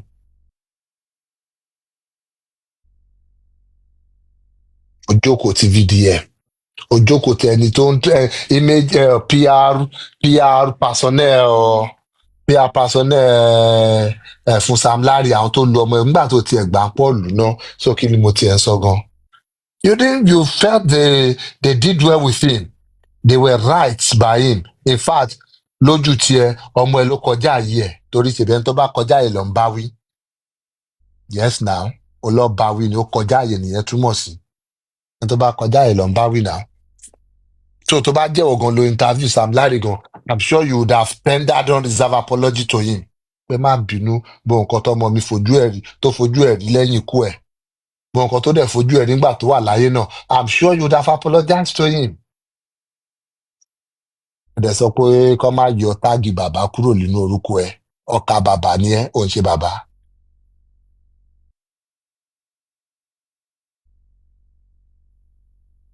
So there is no way you can wash Josiane of this thing because gbogbo àwọn actions ẹ̀ reactions ẹ̀ gbogbo ẹsẹ̀ tó ti ń gbé láti bẹ̀rẹ̀ ọ̀rọ̀ yìí. Àtàbákọ̀ sọ pé ká gbàgbé everything láàlè mọ̀ pé láàlè sọ pé Josie ó wà deeply involved in this thing. Gbogbo òwe tó ń pa yẹn tí Kúnlé ò bá pààyàn kan tòde ò lè pa ìwọ ní Kúnlé tó pa ọmọ yẹn. Putting it to you. Put it to you, Joseph. Olúwa bá wọn wò lọ́ba. Ìwọ ní Kúnlé that you were referring to. Mo pa Mohbad. Ìwọ ní Kúnlé yẹn. Ìwọ ló sell out now. Kò ṣe ìwọ ló lọ máṣu ẹ̀ fún Ìyálọ́ládé ní tẹ́ lọ fi ṣe oògùn àìkú àbí oògùn ẹni oògùn tẹ́ bá fi ṣe. Ìwọ ló máṣọ tó sweat fún sí now. Ọmọ akó bàtà lé ẹ lọ́wọ́, akó jíǹsì lé ẹ lọ́wọ́ tó ti wọ̀ rí. Kò mọ̀ nǹkan tí wọ́n lọ fi ń ṣe now. Kò mọ̀ nǹkan tó fi ń ṣe. How can you be comfortable as a father kó má gba jíǹsì wọ̀ lọ́wọ́ ọmọ ẹ? Ọmọ ẹ wọ jíǹsì wọ̀ náà gbà wọ̀. Dádì ẹ̀ kó yẹn. How can you be comfortable as a father? Ẹyà wàkísà bí ó bá ti lè ra tọ̀dọ̀ ẹ fún ẹ lódindi. Lọ sílé ẹ̀ akó jíǹsì ẹ tó ti wọ àwọn yẹn jẹ́ kémi náà bá ìwọ̀ wọ́n. Ó dẹ̀ lè jáde. Ó ṣe o. Ó ṣe. Bí Mohbad náà bá lè tó bá tún lé ayé wa, I'm sure kó máa tún yàn. Ó máa tún yàn kò lè yan ọrú àwọn èèyàn bẹ́ẹ̀ yẹn. No. Wọ́n lè gbé option yẹn síwájú ẹ̀. Wọ́n lè gbé aya yan àǹtí Rámọ́tà níyà. Tó bá gbé ogun option síwájú ẹ̀ pé ok ẹ jọ̀ọ́ ẹ jẹ́ ká àǹtí Rámọ́tà bí òun. Kò lè rírú ìkà báyìí. Ọ̀dájú abiyamọ ni Joseph Aloba. Kò lè rí kò wọ̀. Ó jẹ́ ọmọ tó pa lórí. Èwo ti kà láyà sí yìí. Wa náà ò lè gbé inú Èkó mọ́. Inú igbó táwọn adẹ́tẹ̀ ń gbé ibẹ̀ ló máa lọ gbé. Bóyá wá lè fún ẹ justice nínú igbó yẹn gbà ẹ́. àwọn igbó orúmọlẹ̀, àwọn igbó tó máa ń wà láwọn Anambra yẹn, àwọn igbó tó máa lọ gbé nìyẹn, so o lè kúrò ní Lagos lóòótọ́ o lọ gbénu igbó, that's where you ẹranko ló deserve. Bàbá dẹ̀ tún máa wò náà, àwọn ẹranko they are even doing better than you. Àwọn ẹranko wọn máa protect your offspring wọn, wọn máa protect their little ones. Ìwọ wọ́ọ̀sì jẹ́ ẹranko lọ Joseph Aloba. So people are there cheering you on. Bàbá dáadáa ni bàbá yẹn, bàbá rẹ ni bàbá yẹn. Ọlọ́run á fi irú jòsí, á fi dá yín lọ́lá. Best father ni. Best father my foot. Best father tí ó lè kú fọ́mọ ẹ̀. Best father tó lè kú fọ́mọ. Ṣèbó náà lọ́lọ́run lálàpọ̀ ń fi kinní kan ń fìbọn lé òun àbí ń fi kinní kan lé òun. Wọ́n yìnbọn, wọ́n wáyé. Ọmọ òun ló wá bá àbí. Jẹ́ kí ìbọn bọ́ mọ́ ẹ. Olóṣì ni. Ó lè jẹ́ nǹkan ló yìnbọn ẹ̀ lójú. Ó lè jẹ́ nǹkan ló yìnbọn ẹ̀ lójú àlàgàn tó yìí. Ó kúkú lè yìn. Òun ni olóṣì ni, òun ni ìbọn táfàtáfà. Látọ̀ ọmọ ẹ̀kú tó ń wọṣọ ẹ̀. Kó tó kú ló ti ń gbaṣọ wọ̀ lára ẹ.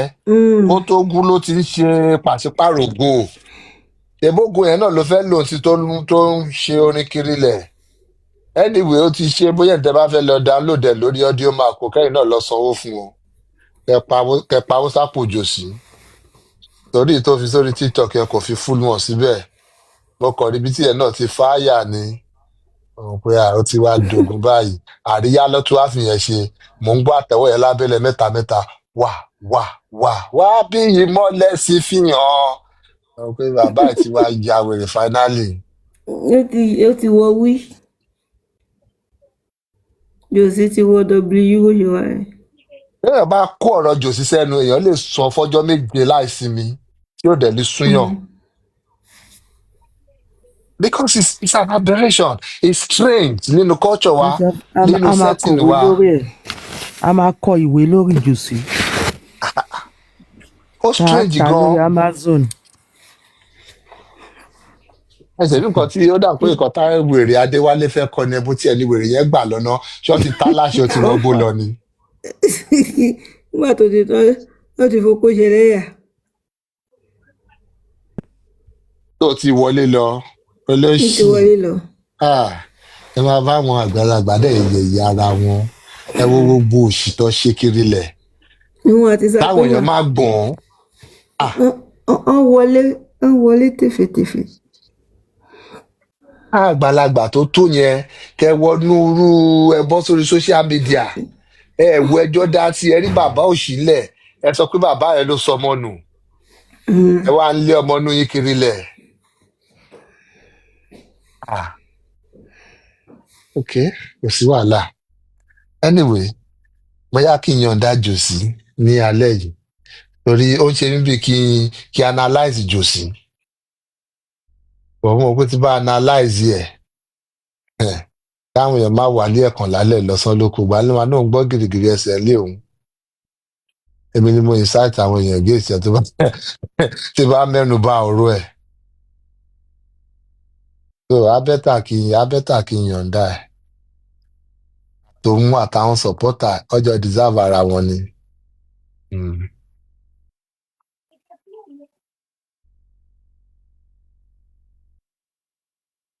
Ó sẹ́kọ̀ ọjọ́ mẹ́ta o.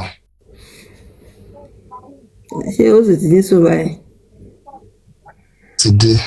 A ti dé cloud kẹsàn.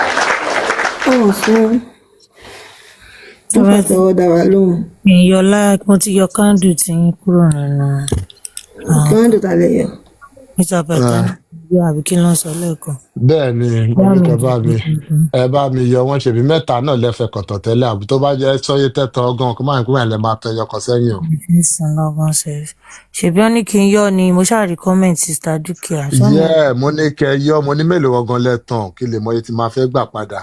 Mẹ́ta ni mo sì tàn mo jẹ́ fẹ́ increase ẹ̀ tẹ́ bá jẹ́ ní ipa ẹ̀ sọ yìí tẹ́fẹ́. Irọ́ ẹ bá mi kó gbogbo ẹ bá mi fi rán DHL ẹ bá mi kó tí bá fẹ́ tán máa tàn fúnra mi. Gbogbo ẹ̀ pátápátá. Everything ẹ bá fi rán DHL láàárọ̀ la. lójú gbogbo yín ni o mo wọ́n nu wọn o sí justice. ọkọ ó máa pẹ̀lẹ́ ó ti ṣe the best thing after bread and butter òun lòun olóṣì aláyébàjẹ́. òun lòun connect jòsí mọ́ VDM pé kó lọ bá wọn so ó dúró de connect ẹ̀ mọ́ president. lọ́rọ̀ nítorí tí mo mọ VDM pé so.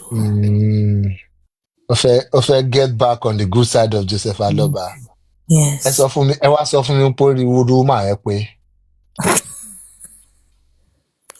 orí rúmà ẹ pé tágbàlagbà bá wà bẹ́ẹ̀ ó ṣe I'm sure that woman will be over 45. She said she's 52 or 53 àbí 55 bí nǹkan rẹ̀ kò pẹ́. Àwọn èèyàn ọgọ́ ló ń pè ní old school. And then Mr. Pythagoras ẹ má bínú wá mo ti ń tòrùgbé lọ bọ̀rọ̀ yẹn bọ́ sí mi lórí díẹ̀díẹ̀. Reason tí ó fi dàbí ìgbà pé it looks like we are not calling on Naira on this platform is because we feel like nobody can dictate to us what to do. At the beginning of Justice for Mohbad, I think this platform is the only platform. Mo rántí gba àgbàtà iná bá jẹ́ rántí ayé mistake ń gbà yẹn. I'm a big picture on people. So I still have some recording of those times, how we drag them, how we call them out before these fools and make scams. Another thing is we've believed that nobody can tell us when and how to call Naira Marley out. I came across some videos of some stupid hosts. Don't say, okay, kini Wumi ti ṣe kí làwa gan tá à ń jókòó 24 hours kí la ṣe a lè pe Naira Marley à ń bẹ̀rù à ń jáyà all of those nonsense. I mean, I just feel like èèyàn kò lè pèsè fún mi. While I was where we were doing it, ta ni wúhùnàbí kí lẹ́yìn ṣe ń gbà táwa ń ṣe. So òun ló ṣe dà mo kàn ń try láti address ìbẹ́jì sọ pé we are no pè wọ́n síta just to let you know pé it's not like pé pè wọ́n. If you would take it back mọ̀ pé we've called those people out here several times níbí ìbàkú tó di pé wọ́n tún tó gbé gbogbo ẹgbẹ́ àbí kankan lọ. After all said kò mí pé bí eyín ò ní pé wọ́n out call wọ́n out. But we need to even know what this VDM of a guy gbogbo àwọn game tó ń play yẹn náà let's see how it goes. Káwọ́ bí tó fẹ́ bá dé so nǹkan tó ṣẹlẹ̀ nìyẹn. Yeah, I agree with you. We need to do things at our own pace. And that's why I'm personally doing it at my own pace too.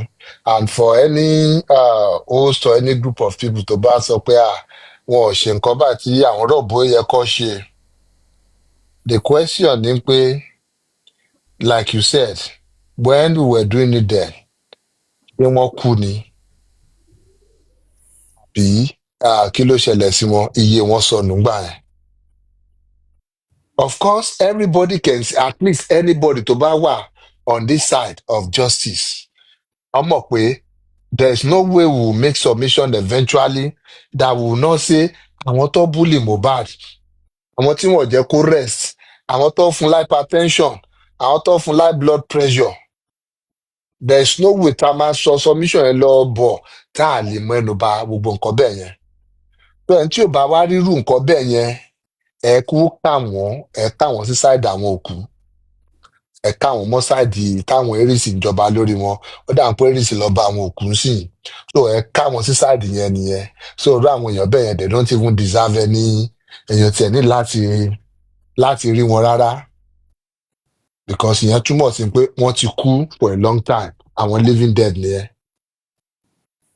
So me I'm just saying my own justice like generally I cannot wọ́n bully Wùmí wọ́n ṣe kinní kan gbogbo yẹn na wọ̀tá Wùmí ti kúrò ní gbogbo sẹ́ẹ̀tì yẹn Wùmí is now action lady ni Wùmí sì yín èyí tó bá bully ẹ̀ èyí tó bá tó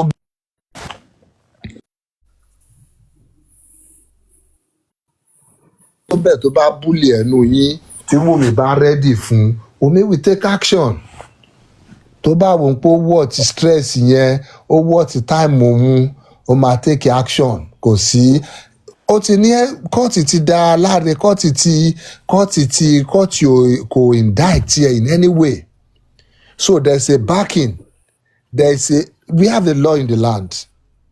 If the court has not said somebody is complicit, and you come out there or you go out there to now say, any lo ṣe kíní abẹ́ni mọ̀ ń pa kíní yìí, wọ́n need any other evidence more. You just need to bring the proof n pò ṣe nǹkan yẹn tó bá ti mú ẹ àbí tó bá ti ready fún ẹ. But then kò ń ṣe everybody náà lòun náà ráyè fún, ó ń ṣe business, ó ní a whole lot of other things lórí ẹ̀, ó ní a whole lot of other things tó fẹ́ attend sí. So gbogbo àwọn ẹ̀fọn kéékèèké yẹn kò ráyè fún wọn. But tó bá rí èyí tó fẹ́ worth time àbí tó kọ̀ wọ́n pé kóun kọ̀ fi kọ́ the other ones ní lesson, I take action. So knowing that one has been settled on the part of Wunmi, àti gba òmílẹ̀ lẹ́nu àwọn people yìí, I feel while we might still be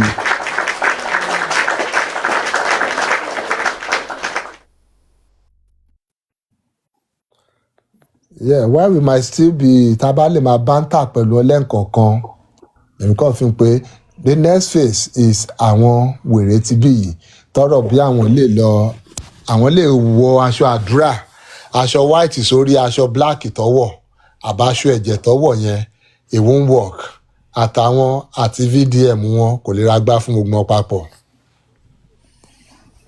Mr. Pythagoras, ó ní nǹkan tí mo notice ni pé tí mo ṣì ń rí nínú justice tí mo expect mi tí the likes of àwọn kí lorúkọ yìí, mo notice pé nobody is talking about them, and even up till date. And if we look at the history of Mohbad, the little one tá gbọ́ tá jẹ mọ̀ táwa náà mọ̀ ni pé àwọn people yìí náà part tán take nínú ọ̀rọ̀ Mohbad olè, òun ni àwọn NDLA, and I don't know why those people deny that thing. And truly, we Nigerians and even our government are not saying anything about it. Mo come across interview ọmọ devilish ìyẹn tó pe rẹ̀ ní ọ̀rẹ́ ọmọ mi, and I see her describing what happened that day. Even after all the jargons and rubbish she has said, this very one that she said, I was like, oh, if you can say this, so people are not saying this, or ìtọ́kọ̀ fẹ́ rí níbẹ̀ ni pé ó mú bàálù dání, ìyẹn ó mú bàálù fa bàálù, ìtó kan àwọn tó fẹ́ mú bẹ́ẹ̀ nìyẹn. The lady said, and I quote, ó nígbà tí ó ní Zino gangan ló fẹ́ wá mú, because bọ̀bọ̀ kan náà lo kíní yẹn tó bẹ̀rẹ̀ sí ní sọ pé Zino ayé ẹ̀ máa bàjẹ́ ní, so ìwọ ni Mohbad ń try láti save ni ó jẹ́ to snitch on that boy. Ó ní Zino gangan ló fẹ́ wá mú. Ó nígbà tó mú, I know you must have listened to that lady's interview very well. Ó ní wọ́n wá mú ó ní Mohbad fi mọ́tò ẹ̀ tẹ̀lé wọn. Ó ní wọ́n bẹ̀rẹ̀ sí ní fi ìdí ìbọn, in fact kò sọ pé wọ́n gbá mọ́ lẹ́ẹ̀kan. Ó ní they were hitting him with it. Ó ní his girlfriend was trying to save him. Tí mi ò bá gbọ́ nǹkan kan nù interview lady yẹn, I heard that part. And if you look at it very well, àpá yẹn wà lórí Mo títí dọjọ́ òkú ẹ̀ ni. Wọ́n dà pé wọ́n fa irun ẹ̀ lẹ́yìn àárín ní side ibi tí kìíní ẹ̀ ti ṣẹlẹ̀. And a lot of people emphasize on this particular part pé ó affect ọmọ yìí psychologically. And ṣé ó make sense kan deny ẹ̀ pé àwọn NDLA kọ́ lọ wá and they should just let it go like that? Apart from the petition gan, ti NDLA yẹn, why didn't they say anything? The video is out there too.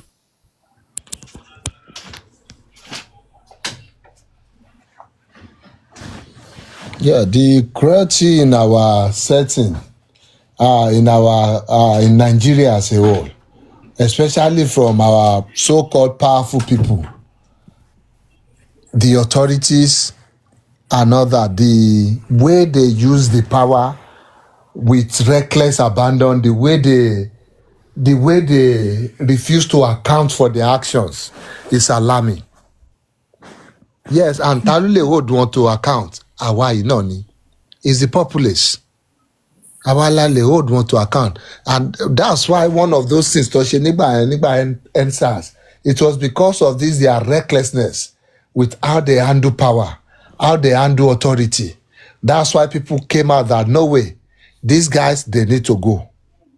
So if people are not united in the call for people to be held accountable, whether you are an authority or not, because tẹ́ bá wo ó ti àwọn ọlọ́pàá wa yẹn náà tí ìbọn ike tẹ́ bá jẹ́ tọ́ ìgàngán lẹ múlé ọlọ́pàá lọ tó bá ti wọṣọ ọlọ́pàá yẹn ìṣọ́ tó máa ṣáà ní nǹkan tó ń fi kóńdó dá lára náà àwọn tó gbé kóńdó lé lọ́wọ́ tó jẹ́ pé wọ́n á fẹ́ lè fi kóńdó fọ́ orí èèyàn dànù.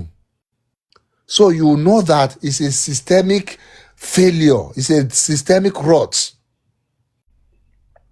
So until we stand up and call them out, until we stand up and say no more, they will continue. Did you see them give any what's it called? Any statement to confirm all the events? No, they didn't, because on quickly look at what I hold them accountable. Go come on. Mohbad competition. Oh, little video. Oh, name one. Did anybody ask them?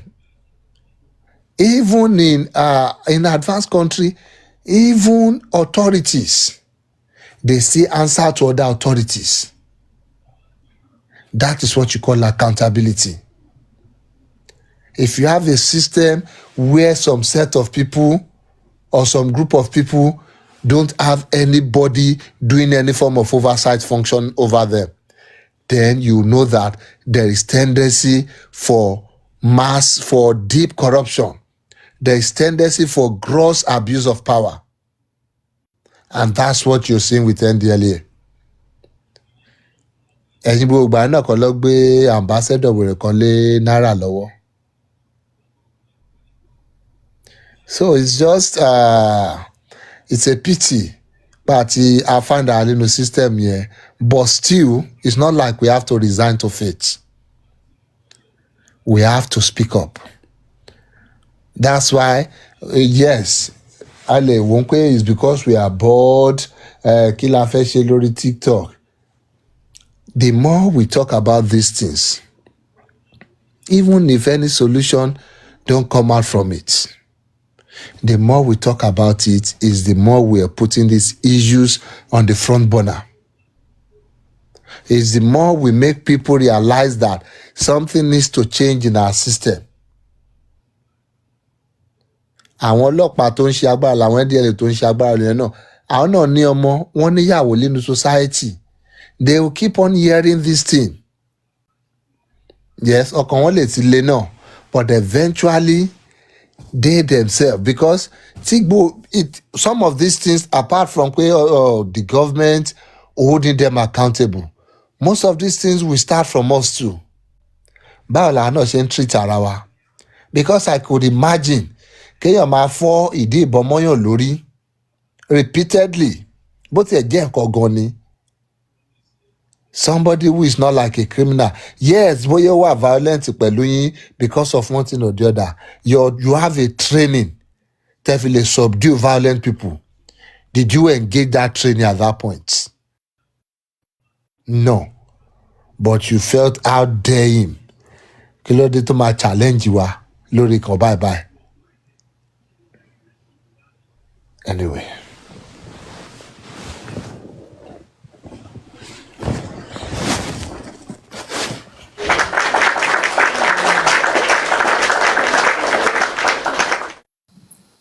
Sir, but then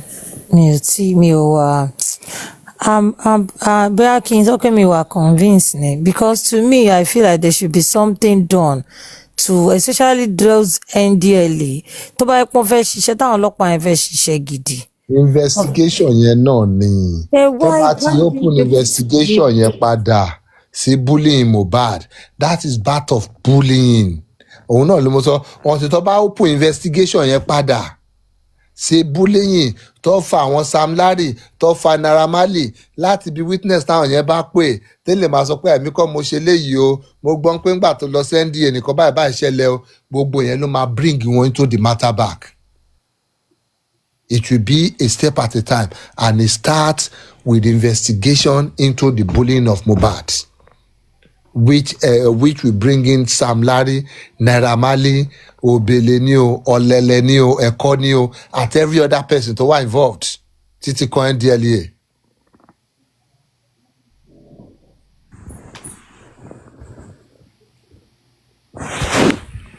But kí ni bàbá burúkú ń ṣe?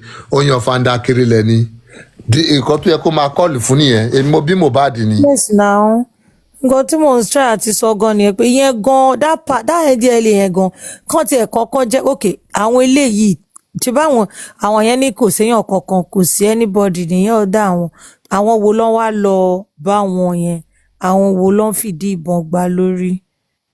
Wọ́n máa deny ẹ̀ náà ni but dìgbà táwọn èèyàn bá bẹ̀rẹ̀ sí ní name wọn. Denied it already. Ó wà lára nǹkan téèyàn ṣe ń sọ pé ikú bọ̀bọ́ yẹn ní plan nínú kọ́ lọ́n ṣàánú jẹ́. Tíṣẹ́ bá mi lọ́mọ mi ò dénú ọlọ́mọ gan sí ní ìṣòro. Ó dénú ọlọ́mọ eléyìí o, ó tiẹ̀ tún kọjá àánú ẹ̀ gan. Mo ṣe ìgbà táwọn ọlọ́mọ ò bá síwí èmi ni kí n gbàgbé kí n gbé rẹ́wọ̀n. Àwọn ọlọ́mọ gan ló kẹ́gba léèyàn lọ ń pé ẹ bá wa na ọmọ wa. Bá wa lọ nǹkan wá exactly. So but how do you judge this kind of situation? How do you even talk about it? Ǹjẹ́ yín máa jà ẹ máa búra yín lọ́wọ́ àwọn bá mi nọmọ mi wà bí tán ti ń bóskí wọ́n máa yẹ kéèyàn ṣí kéèsì gbà lè tàgbà yìí tàbá bọ́nú ẹ̀rọ ẹ̀ka gbígbọ́ pẹ́. Atọ́ ti fòkú ọmọ kọ́ mansion. Mansion yẹn tiẹ̀ wọ́n fi ń ṣe competition ni ti tèmi ló fàìn ju tiẹ̀ lọ. Bẹ́ẹ̀ni tó bá kọ̀ọ̀kan máa kọ́ méjì tó bá kọ́ méjì máa kọ́ mẹ́ta. aṣàgbọ̀dọ̀ kọ̀ọ̀kan kókó ọmọ ètò lọ́nlẹ̀. Ọlọ́run àrẹjọ dẹjọ́ ń bẹ lọ́rùn àrùdákẹ́. Àìlè gan ti mọ̀ pé àìlè bí ìgbà tó ọ fẹ́ ju sáyé ni wọn ti sáà ti lọ sọ́run.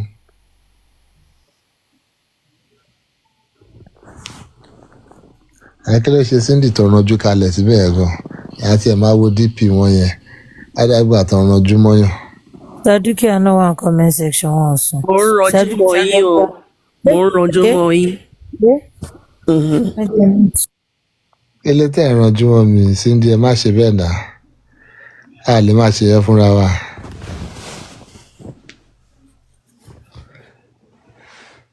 Mo kúkú ń sùn ni ohun yín ló jí mi.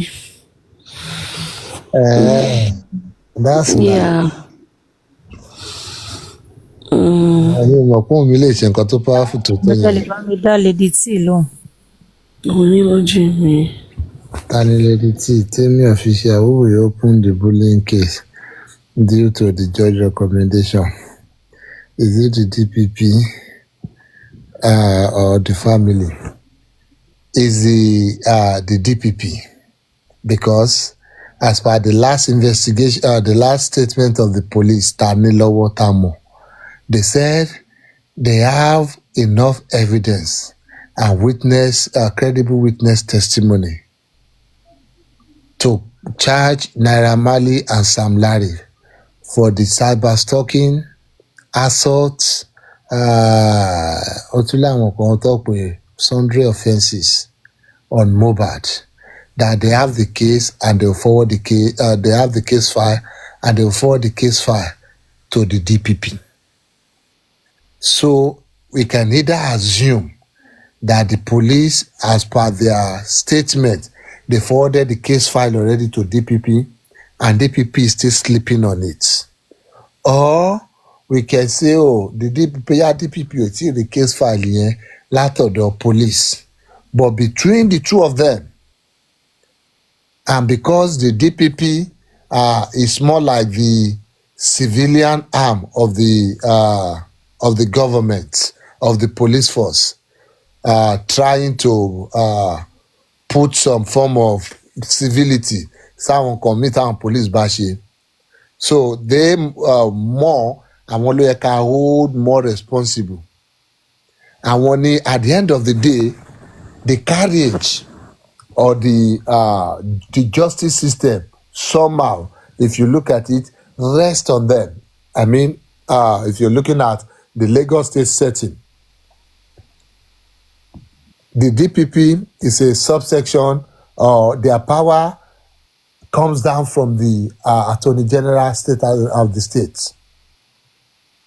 And that is the number one law officer to uphold the law for the state. Whatever the police are doing, they are enjoying the power it gives to them. Though they have a constitutional power to investigate, to protect, to serve the populace. But then if they have to bring anybody to court for any crime, any of those powers, they are executing it. It's like a fiat from the Attorney General of the state. So the DPP is also an office under them that prosecutes all these cases. So the DPP is more likely to respond to pressure from people, from pressure groups, from lobbying group about this. So if you have a pressure group, Madam, to be a question, if you have a pressure group or some kind of lobbying group that can help us lobby them, àwọn tí ó wà likely láti respond sí àwọn stimuli yẹn nìyẹn.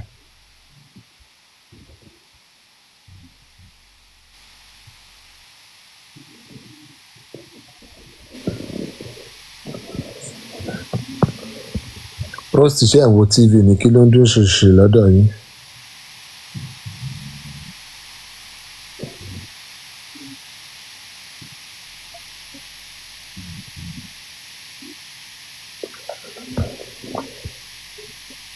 tí ó ń bá yín sọ̀rọ̀ sínsìn iṣẹ́ ti sùn ni. Wọ́n ti sùn nìyẹn. Nísinsìn. Mọ́lá ìdá. Kí ni D1 bẹ̀rẹ̀ bẹ̀rẹ̀ yẹn? Since Josie is indicted, the police should have arrested him. Yes, ẹ mọ̀ pé at the end of the day now, because they have the discretion of pursuing the crime or thinking they don't have enough evidence to prosecute. So they might decide not to arrest. They might even decide not to arrest on compassionate ground too, sometimes. Or sometimes even for based on public opinion too. They might decide not to arrest. But the fact of the issue is that he buried the boy hurriedly. And that's against our law.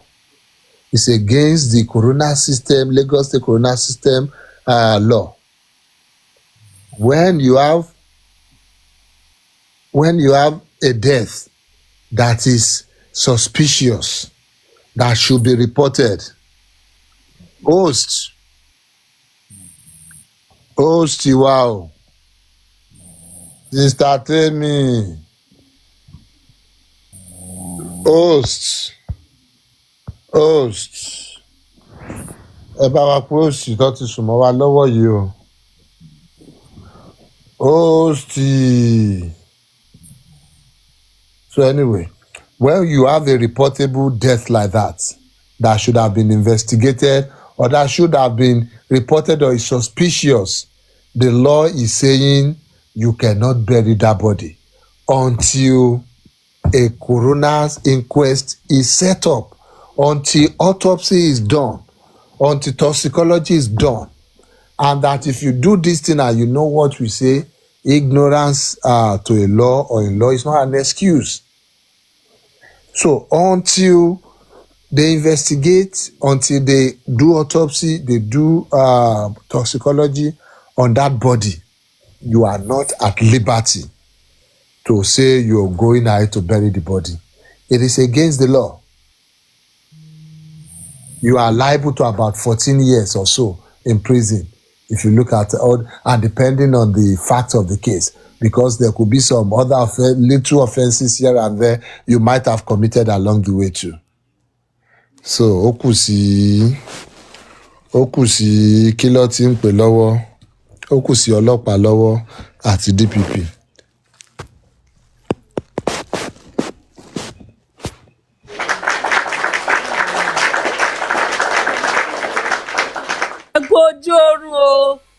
ẹ ṣé o.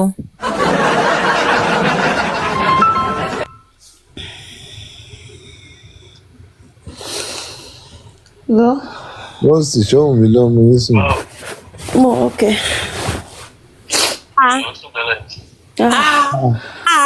Àṣírí bá tú o. Àṣírí bá tú o. Mr. Sidi ẹ̀mí tí o. Àṣe níṣe rárẹ̀ o. Èmi tó rí mi le. Wọ́n ti ń sùn tẹ́lẹ̀ ni, ó ń sùn tẹ́lẹ̀ ní rírá.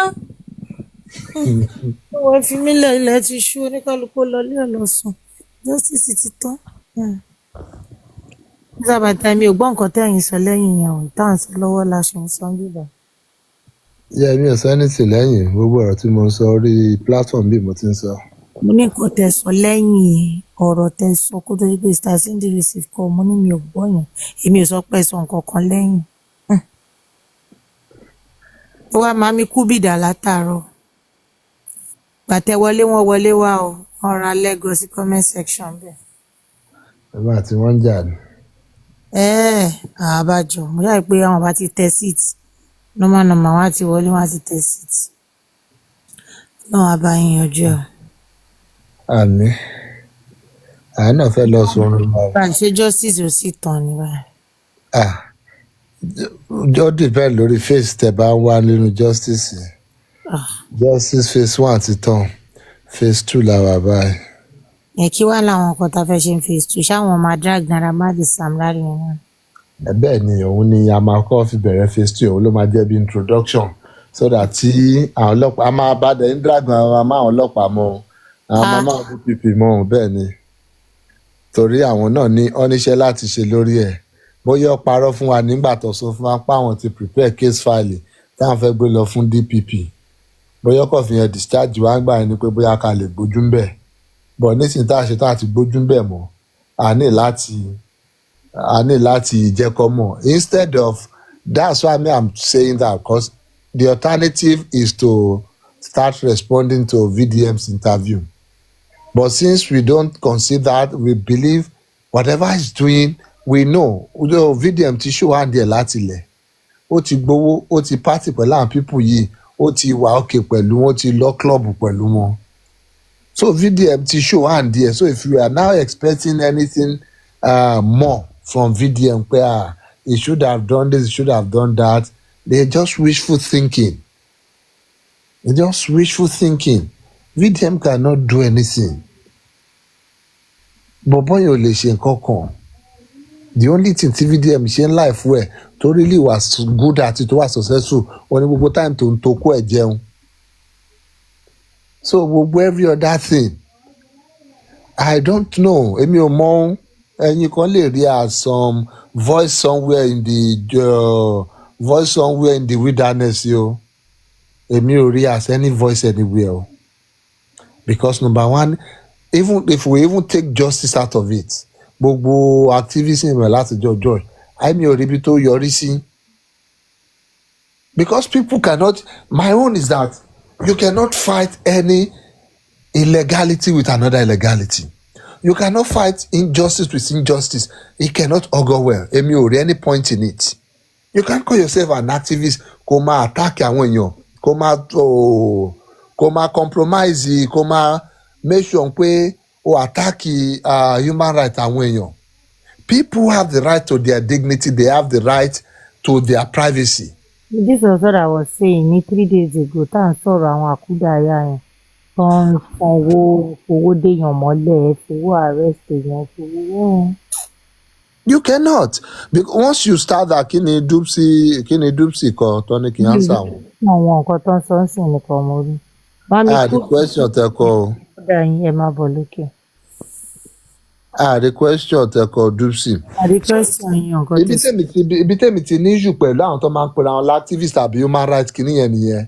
O ò lè fi injustice sọ pé o fẹ́ ja another injustice o ti ṣe mistake láti bẹ̀rẹ̀ so kò lè wọ èmi létí. Ìwọ tó sọ pé o fẹ́ wá justice fún kínní tó ọkọ̀ wọn àtàkì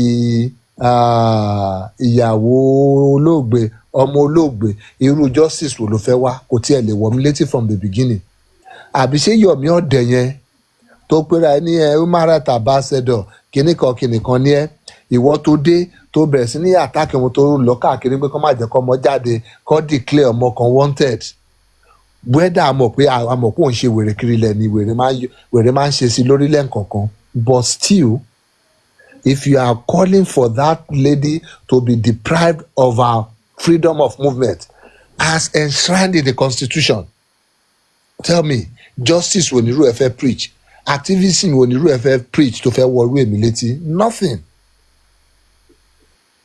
Tọ́bí mi ẹ káàbọ̀. Mr. Pythagoras, ẹ káalẹ́ sà.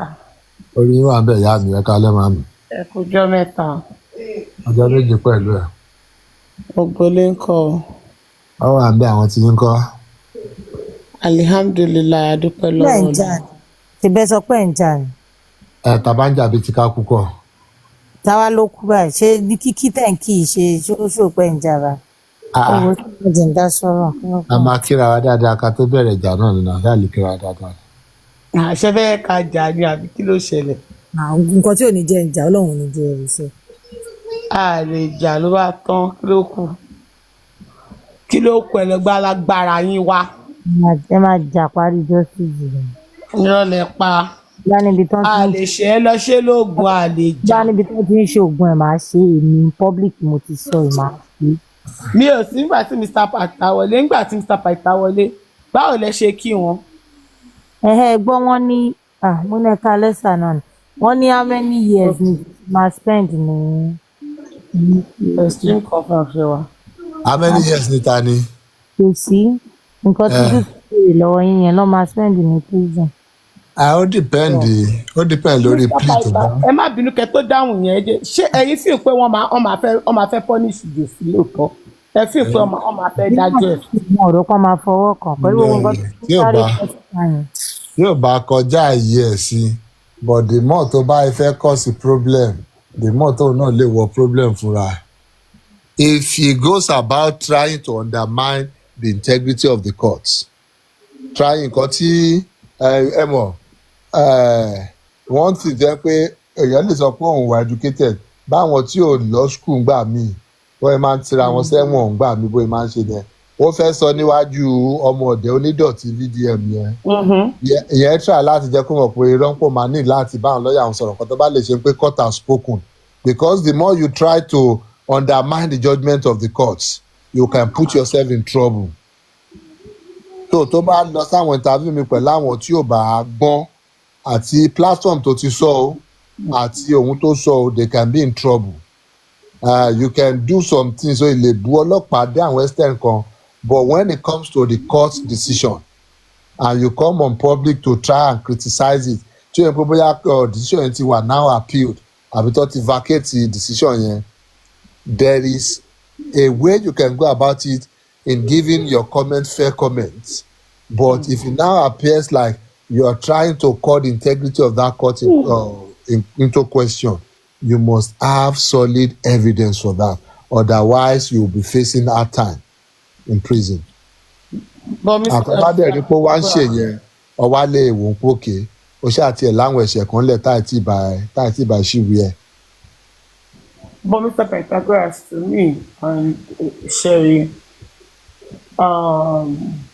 Lagos state government in as much as ìgbà tí gbogbo ọ̀rọ̀ yìí ti bẹ̀rẹ̀ I try not to even talk against the government, against the police, and it's not because of anybody, just because people must think, they should give fair judgment on this thing. And come out and say, okay, we are looking for something good. We are equally doing the same thing. Our idiots can show because the way to show in Nigeria, whether you like it or not, ọlọ́pàá yìí náà lèèyàn náà ní èèyàn ní ẹlòmíì téèyàn tó máa gbẹ́jọ́ lọ bá. So but in Jossy's case, this is what I see. Mr. Pythagoras, Jossy has done more than nǹkan tó yẹ kó ti fi punish this. Because that means it's not the law. Mo ń gbà yín. That means wọ́n fi èèyàn ara ọ̀hún máa fi ti àwọn èèyàn ṣe if nothing is done to Jossy. yes Josie sọmọ nù agreed but ọmọ ẹ̀ tó sọnù ṣé yẹn ló ní pé ìyẹn ò sọ pé orí Josie ò pé o Josie mowó gbà o Josie mobìnrin bá sùn ó mọ ètè kan láwọn ó mọ oríṣiríṣi gbogbo nǹkan tó ń ṣe o and he's doing what he wants to do and feels and this is one thing tí mo rí nínú Josie. Josie feels he's entitled to whatever he's doing and he's doing it because he feel like this is the right thing for me to do, this is what I want to do and I'll continue to do it. Tí Lagos state government bí wọn tiẹ̀ fún ní any jail time at least kó fún ní 3 months kí Josie kó lọ 3 months just for them to know that punishable offence ni wà tí Josie wò. Lẹ́yìn òkè ìjọba ti wá wọ́n ti sọ nǹkan tó tún máa sọ lẹ́yìn yìí apart from àwọn olórí burúkú idiot tóun náà kó sábẹ́ tó ń pariwo ní pé kìnní kankan tó bẹ̀rẹ̀ sí ní bú George yẹn tí olùṣí akígbe márùndé sọ pé àfi tí Josie bá sọ pé kóun padà lẹ́yìn justice for Mohbad kan tí Josie ò bá jí ṣe pé òun ò tí ready láti kọ́lé and he even said the same thing níwájú idiot boy yẹn náà pé nǹkan ló ṣe ó pọ̀ jù fóun láti béèrè pé ikú tó pọ̀ mọ́ òun lòun ń béèrè wọn sọ kó tó pọ̀ mọ́ wọn ti sọ fóun pé wọn ò sì rí nǹkan tó pọ̀ mọ́ òun ṣèbí nǹkan tóun béèrè wọn pé agreed òun tètè lọ sí ọmọ òun so he's not seeing it as ẹ̀ṣẹ̀ he's seeing it as pé okay mo ti ẹ̀gbà pé mo kọ́kọ́ lọ sí náà ṣé kò wáyé kẹtẹ̀ wá rí nǹkan tó pa náà ni that is he's not seeing it so I feel no pé Josie should be punished for that tó bá punish Josie fún èmi gangan fúnra máa petition DPP on that matter ṣé mo lè petition DPP on that matter pé this is done and they did not do anything to it.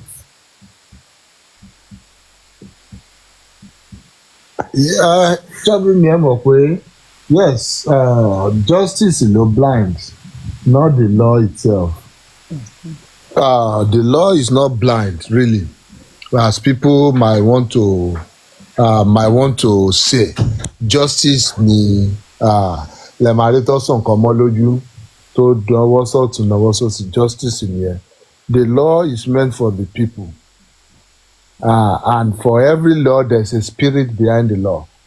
The people are making the law there is a reason why they're making the law and their intention.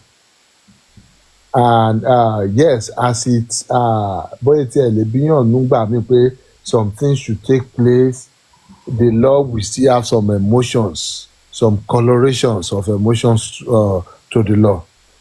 Lóye jẹ́ pé irú ti ọ̀rọ̀ Josie ẹ máa bóyá bíyàn nínú tó ń pé yes, it is a clear violation of the law, but then there will be some things they call what's the right word now? Let me just say some special circumstances tí àwọn àti adájọ́ àti ọlọ́pàá tó máa rò máwọn kan mí lára tí wọ́n fi ní fẹ́ take àwọn step ní pé tó bá take kí ọmọ jẹ̀bi ò náà wọ́n á kọ̀ wò ó pé ṣó wọ́ọ̀tì time wa ṣó wọ́ọ̀tì time system so ọ̀tìgbà tó bá wọ́ọ̀tì time gbà mí that's why you say ìgbà mi justice system is more like you have to look at the greater good not just the single case téèyàn wò wájú gbà mí so nǹkan tó yẹ máa jọ bẹ́ẹ̀ ni pé Josie lè rọ̀ bí òun free eventually freedom tó enjoy sí tí system bá decide tó bá determine tó bá rí pé freedom it will be at the detriment of a whole lot of other things. Then they will have to one time where they have to see to Josie's case at that time. But one thing is clear. Josie ó ti lùgbàdì òfin.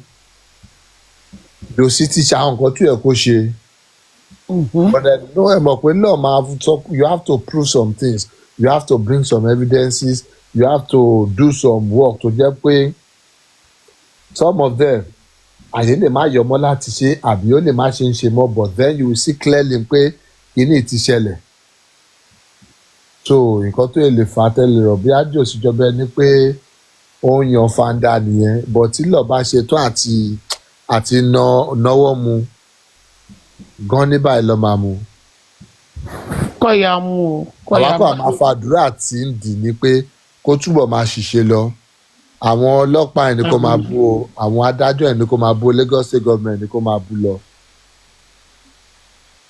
àwọn ọmọ ẹ̀yìn ẹ̀ ló ń bú wọn kó mọ̀ọ́mọ̀ jòsí mọ̀ọ́mọ̀. èṣù á wọnú òun náà because ẹ ti mọ̀ pé jòsí yẹn alágídí ni kò ń gbà advice because while I believe Sanchitu ó fall below ó perform below expectation in terms of bóyá gba kéèsì àtàwọn nǹkan tó sọ nínú ẹ̀ but somebody cannot have a lawyer like Sanchitu advising them kó wá lọ jókòó ti VDM kó n fẹ́ ṣe interview after leaving your lawyer after your lawyer has explained the verdict to the public and to you kó wá lọ jókòó ti VDM má mọ̀ pé irú èèyàn bẹ́ẹ̀ yẹn is either ó ti ṣetán pẹ̀lú lọ́ọ̀yà yẹn àbúkọ̀ jẹ́yàn kan tó létí kunkun so ẹ dẹ̀ mọ̀ pé tí orí ọmọ bá máa burú náà eventually ọrùn ló kọ́ a máa ró.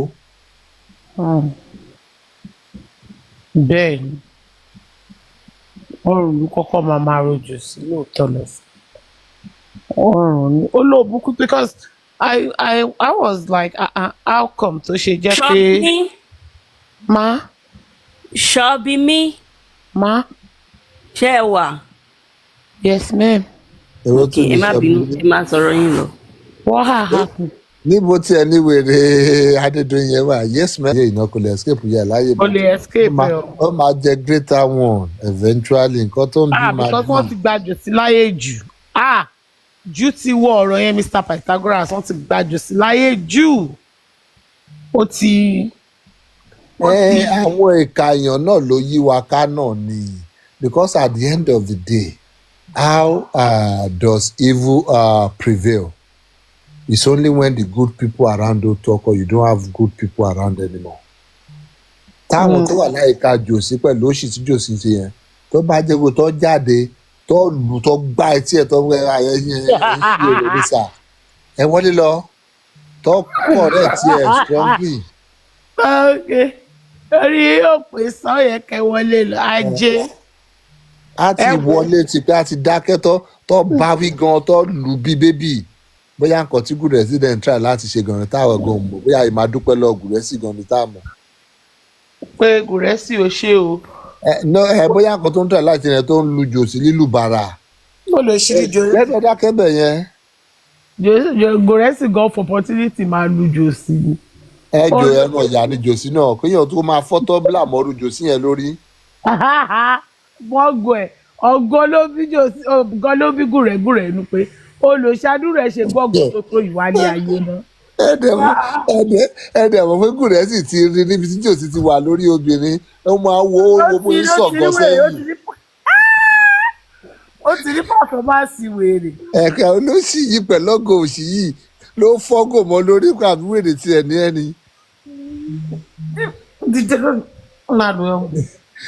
orúkọ lóru jòsí olúwa bá mi wò olúwa ló wò ó gùrẹ́sì ti fẹ́ pàdánù. nígbà tí ṣúlì fẹ́ sọ̀rọ̀ níjọ́ o ó ní olúwa bá wọn wò mo ní ó ti dìyẹ ni. olúwa ló wò jòsí o tó bá fi dídà gùrẹ́sì ẹ̀mí á ti bọ́ lẹ́nu jòsí. gùrẹ́sì àti sẹ́ẹ̀tì bírèmì jòsí right tó bá fi dídẹ̀ wá á ti jẹ́ kí jòsí mọ̀ kó ṣì ní jòsí òun ò fún gùrẹ́gùrẹ́ láàyè. tẹ́ bá bá a rí gùrẹ́ bá a dúpẹ́ lọ́wọ́ ẹ o. ó tiẹ̀ ṣé wọ́n bẹ́ẹ̀ tó ṣe yìí wọ́n bẹ́ẹ̀ tó ṣe yìí lójú òun a dúpẹ́ lọ́wọ́ ẹ ó ṣeun tó bá very wicked lady bóyá wọlé yẹn wọlé lékú lọ́wọ́ ni orú ọ̀gbọ́n ní wàá wọlé lárùn lọ́wọ́ ni yóò ní kú re bó ṣe wá bí báyìí. àṣẹ ó dewúrẹ́ jẹlé àdúgbò jẹmọjẹmọ. bẹ́ẹ̀ni bó ṣe wọlé yìí ó ní kú re ó lọ ṣì ó rìn káàkiri òkú ibi táyé ẹ dọ̀tí dẹ́ẹ̀ ní ríbi lọ ibi báyìí 38 ọmọ òun 38 ọmọ ọ̀lẹ́ máa wá olórí burúkú máa.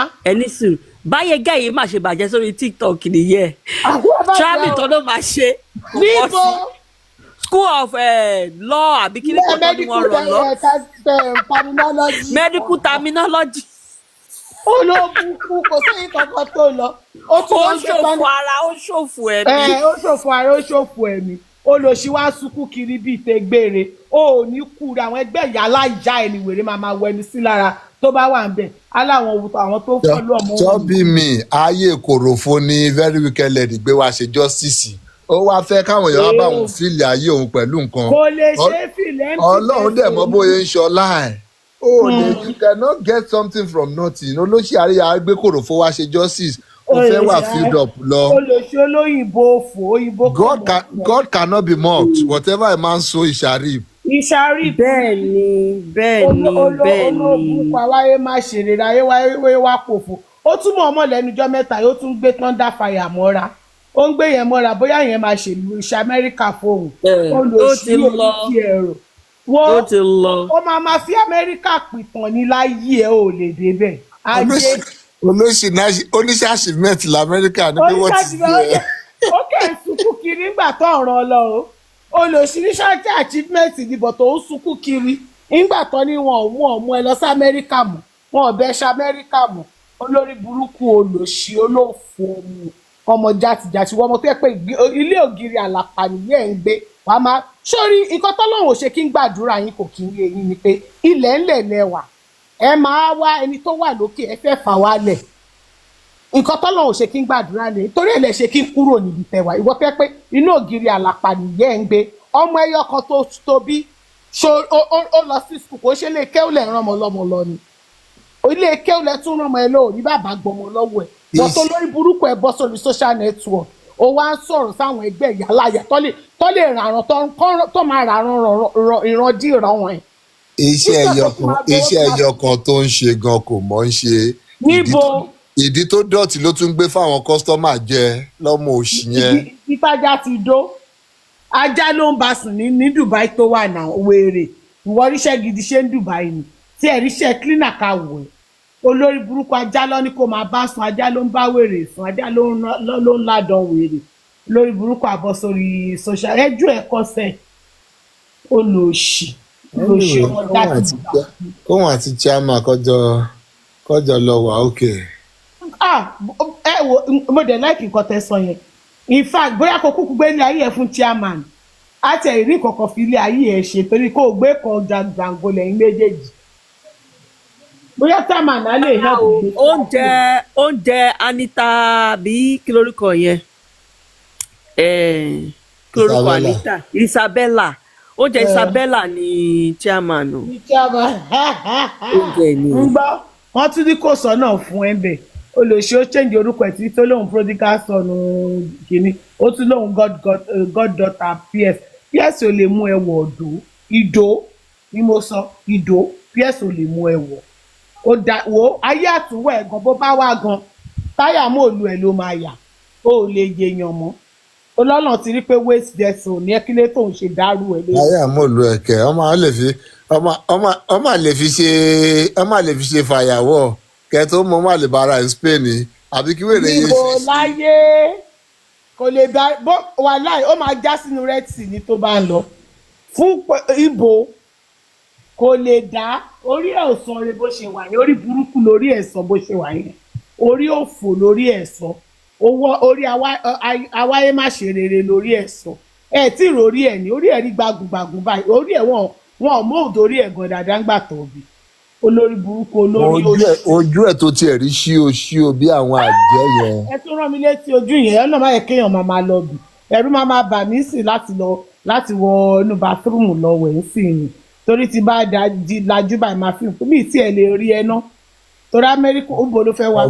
ọmọ àlè àgbà ẹlẹ́yẹ.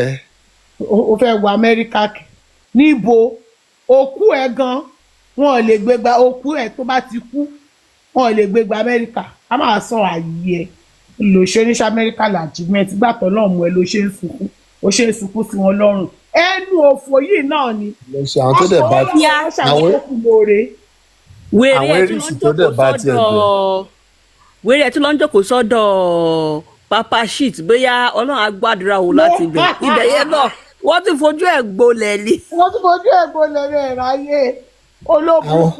àwọn eréṣì tó dẹ̀ bá yẹ̀ jẹ́ kó lọ bá wọ̀ yẹ kó lọ bá wọn. níbo kò tó bẹ́ẹ̀ kó lọ sọ́dọ̀ erìsì wọn ó ti bá ohun àti erìsì wọn ti jọ tútọ́ síra ànígbà yẹn báyìí àṣà máa pẹ́ ẹnu kò ṣáà ní fẹ́ bú erìsì a máa pẹ́ ẹnu ni kò ní fẹ́ bú erìsì àṣé yẹn torí kó ti fi pé yẹn máa ìyẹn ti ní tó bá ti Amẹ́ríkà máa fún ẹ ní voice to sing àṣerọ ni. olóṣè erìsì fúnra tó wà ní mental home. ló fẹ́ gbò wọlé erìsì tó yẹ pé ẹsẹ̀ kan ayé ẹsẹ̀ kan ọ̀run lòún lọ́ọ́ fi dúró l'Amẹ́ríkà ṣé òun ló fẹ́ gbé wò wọlé olórí burúkú olòṣì ọmọ táyé ẹ ti bàjẹ́ yìí ìyá ẹ olòṣì ẹ ńgbà tó máa travel tó máa fi yẹ lẹ wà ní ìyá mi ẹ má wọrí màá sọjọ́ fún ṣé wọn fẹ́ sọ ni ìwọ yóò ó lè ọjọ́ wo ó lè sọ wákàtí kan fún yẹ ká máa sọ pé ó fẹ́ sọjọ́ fún mọ́mí ẹ̀ ti give up lórí ẹ̀ bóyá kúrò nílé ni mọ́mí ẹ̀ ti give up lórí ẹ̀ ọmọ nǹkan táwọn bí.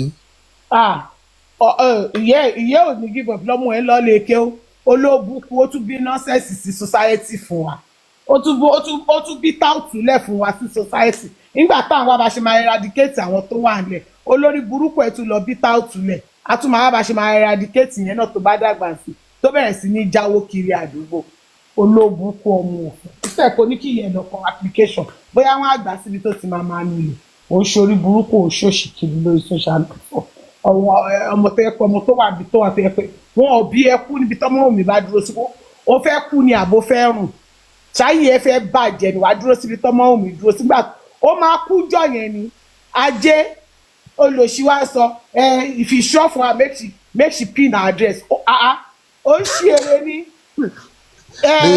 níyẹn kíní yẹn náà. kíní burúkú olòṣì tó dàbí ìnúwọ́ yẹn ó ní if you sure for her make she pin her address ó fẹ́ kú nìyẹn ìwọ wọ́n.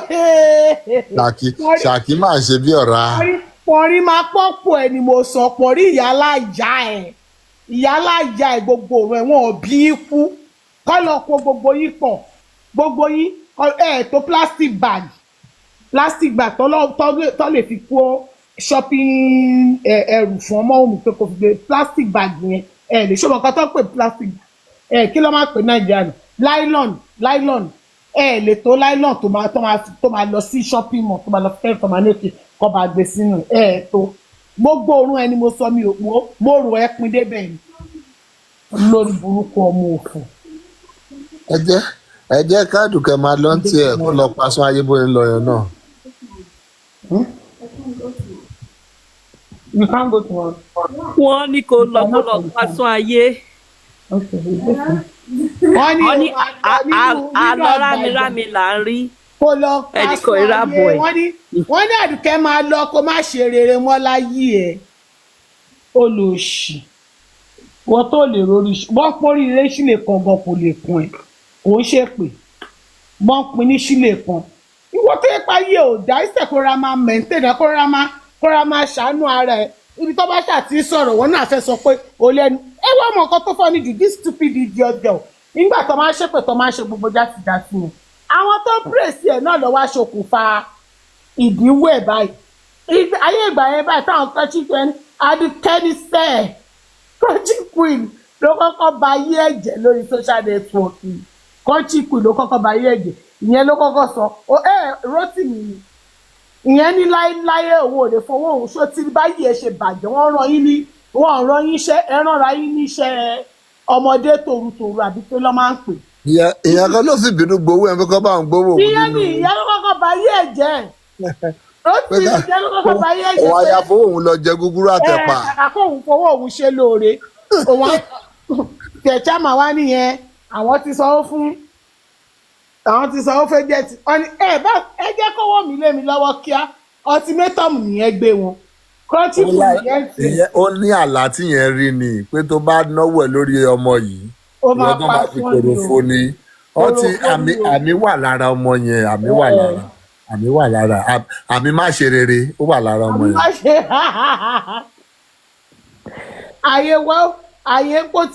àmì kò ti wáyé ó ti wá pasán láyé ó wà lára ẹ̀ olórí burúkú kọ́chíkù náà ya mówó tiẹ̀ náà ìyẹn náà ya ní no owó wọ́n ní kọ́chíkù ní kó mú bi tí àdùkẹ́ ti bu wá dọ́là kọ́chíkù nínú òun nǹkan tó ń ṣàfùn ní pé òun ṣàfùn lówó òun ṣàfùn. àwọn èèyàn ti lọ fara hàn lójú ọ̀run pé o fẹ́ ẹ̀pù ọmọ yẹn ìwọ̀nba yìí tó kù nú ayé o fẹ́ kó pòórá àmì ni èèyàn lè súnmọ́ èèyàn lè ṣoore fọ́mọ yẹn kó ní tọ̀hún rù là. Ibo kò lè rú làlàyé onítọ̀hún ò lè ṣoríire mọ́ ẹni tó bá ṣoríire tó bá ṣàánú àdùkẹ́ ẹni ò lè ṣoríire mọ́ ṣèbí ìjọwọ́ náà ni bó ṣe gbé papa shit mọ́ra nìyẹn. You know, Papa Shit can do anything for me, even if he talk to me on the platform. Nígbà tí yẹn dọ̀tí ẹ̀ lórí platform lónìí yẹn ṣé yẹn ò lè máa bóun sọ̀rọ̀ lẹ́yìn tó wá ń dọ̀tí òun lórí ọmọ onídọ̀tí. ọmọ àkísà ìdọ̀tí ọmọdé àti gbogbo àwọn tó ń sọ̀rọ̀ yẹn olùbíyá tó bá rọ́mọ́ wù mí wọ́n lè sùn kan tó ń sọ jáde lẹ́nu nígbà tó fẹ́ ṣe olùṣẹ́ náà bọ́ sí tòun sọ̀rọ̀ wọ́n táyé ẹ̀ ti bàjẹ́ táyé òdùn táyé òta sánsán yìí náà kwádẹ́ tí máa sọ̀rọ̀ nísìlẹ̀ kó tiẹ̀ máa bẹ̀rẹ̀ kó máa rà náà. Ọlọ́run dá wọn lẹ́jọ́ láwọn ò gbà. Àwọn wèrè wọn á fa jáde ọ̀yẹ́ fapá jáde níbo olórí burúkú yìí fẹ́ kẹjọ lọ. Ó lọ sí àpíkọ̀ tá a wèrè. Wèrè náà ló máa dájọ́ fún wọn bẹ̀ àwọn olórí burúkú Ọlọ́run dájọ́ fún yẹn ẹlẹ́fẹ́ àti tá lọ́ọ̀yà wèrè sáṣíìtì gọ́tẹ́gbà ẹgbọ́n kan tó sọ fún yín ni. Ó ní yẹ́sì gbogbo nǹkan tádájọ́ sọ adájọ́ yẹn adájọ́ dáadáa ni ó dájọ́ ìyẹn rí olóòbùkún yín wá sọ̀rọ̀ ẹ ṣe máa rìn kiri bí òkú tí ò tẹ̀rí gbàṣọ náà nìyẹn ó lè rí lẹ́gbẹ̀ẹ́ olóòbùkún aṣọ òyìnbó tí aṣọ Yorùbá náà kò dánmọ́rọ́ lẹ́nu wèrè olùṣà á máa yọ̀rọ̀ sọ. Tó tiẹ̀ rí sọ ní tán yẹn hello I'm at work let me talk now. You want me? You want me to show it for you? You want me to show it for you? Olùsí bàbá gbóyìnbó gba bàbá ibi tóyìnbó lọ ni. You want me to show that thing for you? I will bring it tomorrow. Let me go and look for it. Olùsí olóyìnbó òfò. One sentence kò lè sọ correctly. Olùsí wa ní is American achievement. Tó bá wá sí America gan. Kí ló kàn kó fẹ́ ìbò negotiate jọba sọ how many round 2 oya every minute 4 round kò fẹ́ ìbò negotiate ọmọ àlè kí ló kàn. Olóògùn fún ọmọdé àti jàti tẹ́bárì rẹ ìyá ẹ̀ bó ṣe rí ìyá ẹ̀ dàbí àwọn ọmọ ọ̀dọ́ ọlọ́kà gan fáìn jù yẹ́ ẹ̀ lọ. ilẹ̀ ẹ̀spẹ́ẹ̀tì èèyàn lè bí nǹkan bẹ́ẹ̀ sílẹ̀ kéèyàn náà jẹ́yàn rere ni. èèyàn òfò ló bẹ́ yóò fò olóṣì ọmọ very useless idiot àti tó bá dẹ̀ máa sọ̀rọ̀ ṣé tí ẹ rí níjọ́ kan ló lọ sọ̀rọ̀ mo dẹ̀ láti bí bọ́líbí ṣekú bọ́líbí rọra mú fún ni pé tẹ bá léyàn ṣàgálà kò kàwé sílẹ̀ express kò jábọ̀ lẹ́nu ẹ̀ ọ̀rẹ́ máa ní I don't mind those things you know the olóṣì olóyìnbó òfò that they are following follow kọ arọmọrùn mi sórí mi following ọmọ mú they are following kọ olóṣì they are following ọmọ mi I cannot even be irú ẹ̀gbọ́n ò lè follow ọmọ mi ajé. Àfi tó bá dé ṣinṣin tó ń fọ́lù ẹ̀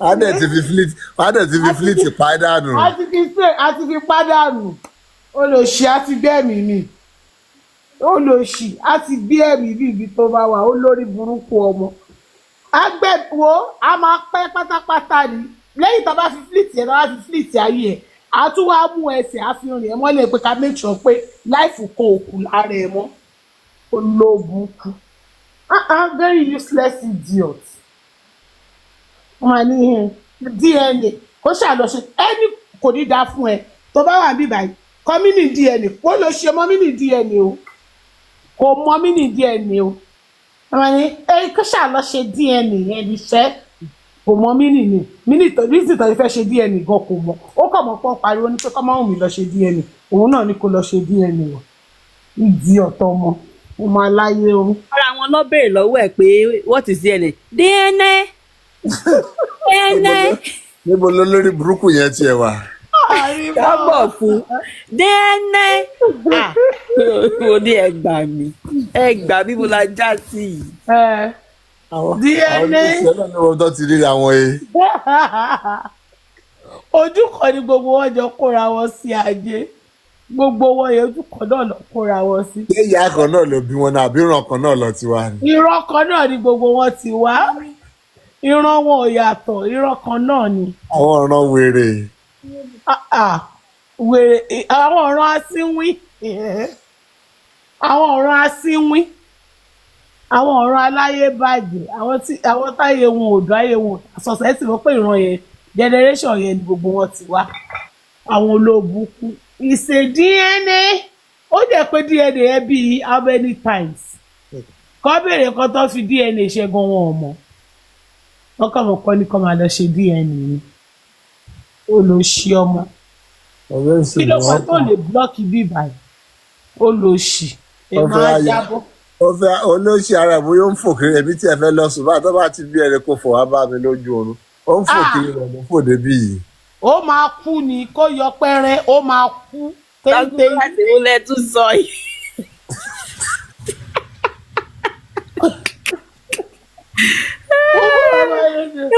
ó máa kú téńté yìí ni. àjẹ́ lọmọ ẹ̀ nà ṣẹ́ mọ̀ ni. olóṣì ni àjẹ́ ò jẹ́ kankan àjẹ́ olórí ibú àjẹ́ òfò làjẹ́ tiẹ̀ àwọn àjẹ́ táṣọ wọn máa àjẹ́ aláṣọ pípọ́n ni tọ̀dọ̀ ẹ̀ o. àwọn àjẹ́ aláṣọ pípọ́n ni tọ̀dọ̀ ẹ̀. àwọn àjẹ́ tí wọn ò rí ṣe tí wọn ò rí jájẹ tó ń ṣòṣì kiri bí ẹran aṣẹ́wó.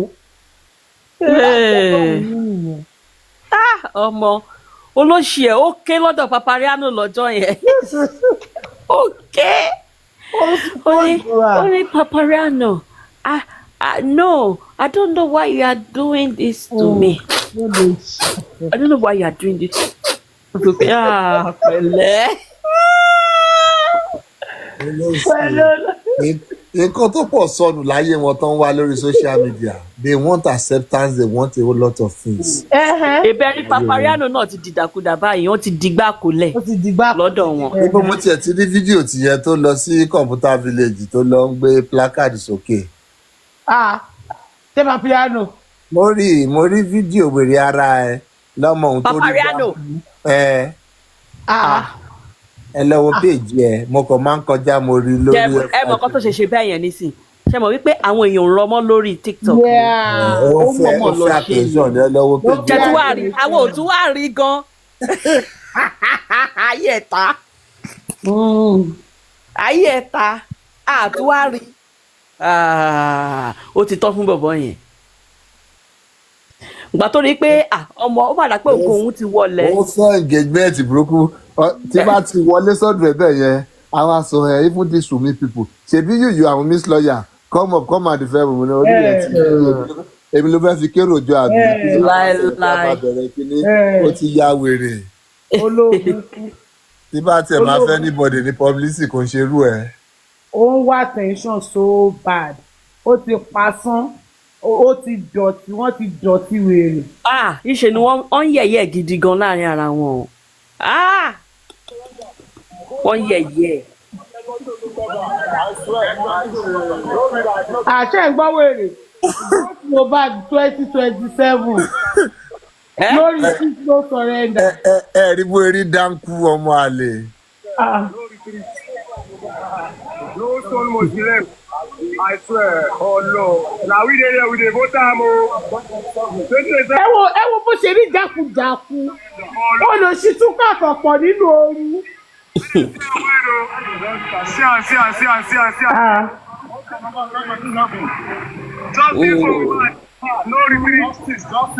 òun náà lọ ṣe a lè sọ pé òun náà lọ ṣe protest náà. láago mélòó làwọn yòókù ṣe. láago mélòó. olóṣì gbà tí kéèsì tán ló mọ̀ kó máa ṣe protest. láago mélòó. a ti fún àwọn yẹn lédòkọ àwọn tó ń bá a sọ̀rọ̀ yá ti fún wọn ní change. tẹ́lẹ̀ kan gbogbo láyọ̀ tí wíwẹ̀ ara ẹ̀ jókòó gbà bẹ́ẹ̀. láago mélòó.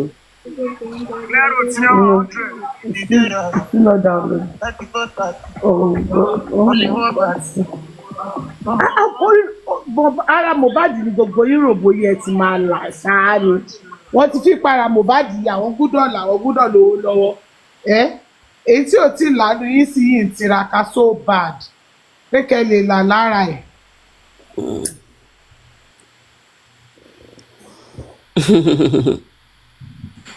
wọ́n fi pa àwọn gbọ́dọ̀ là tara ẹ̀ ni.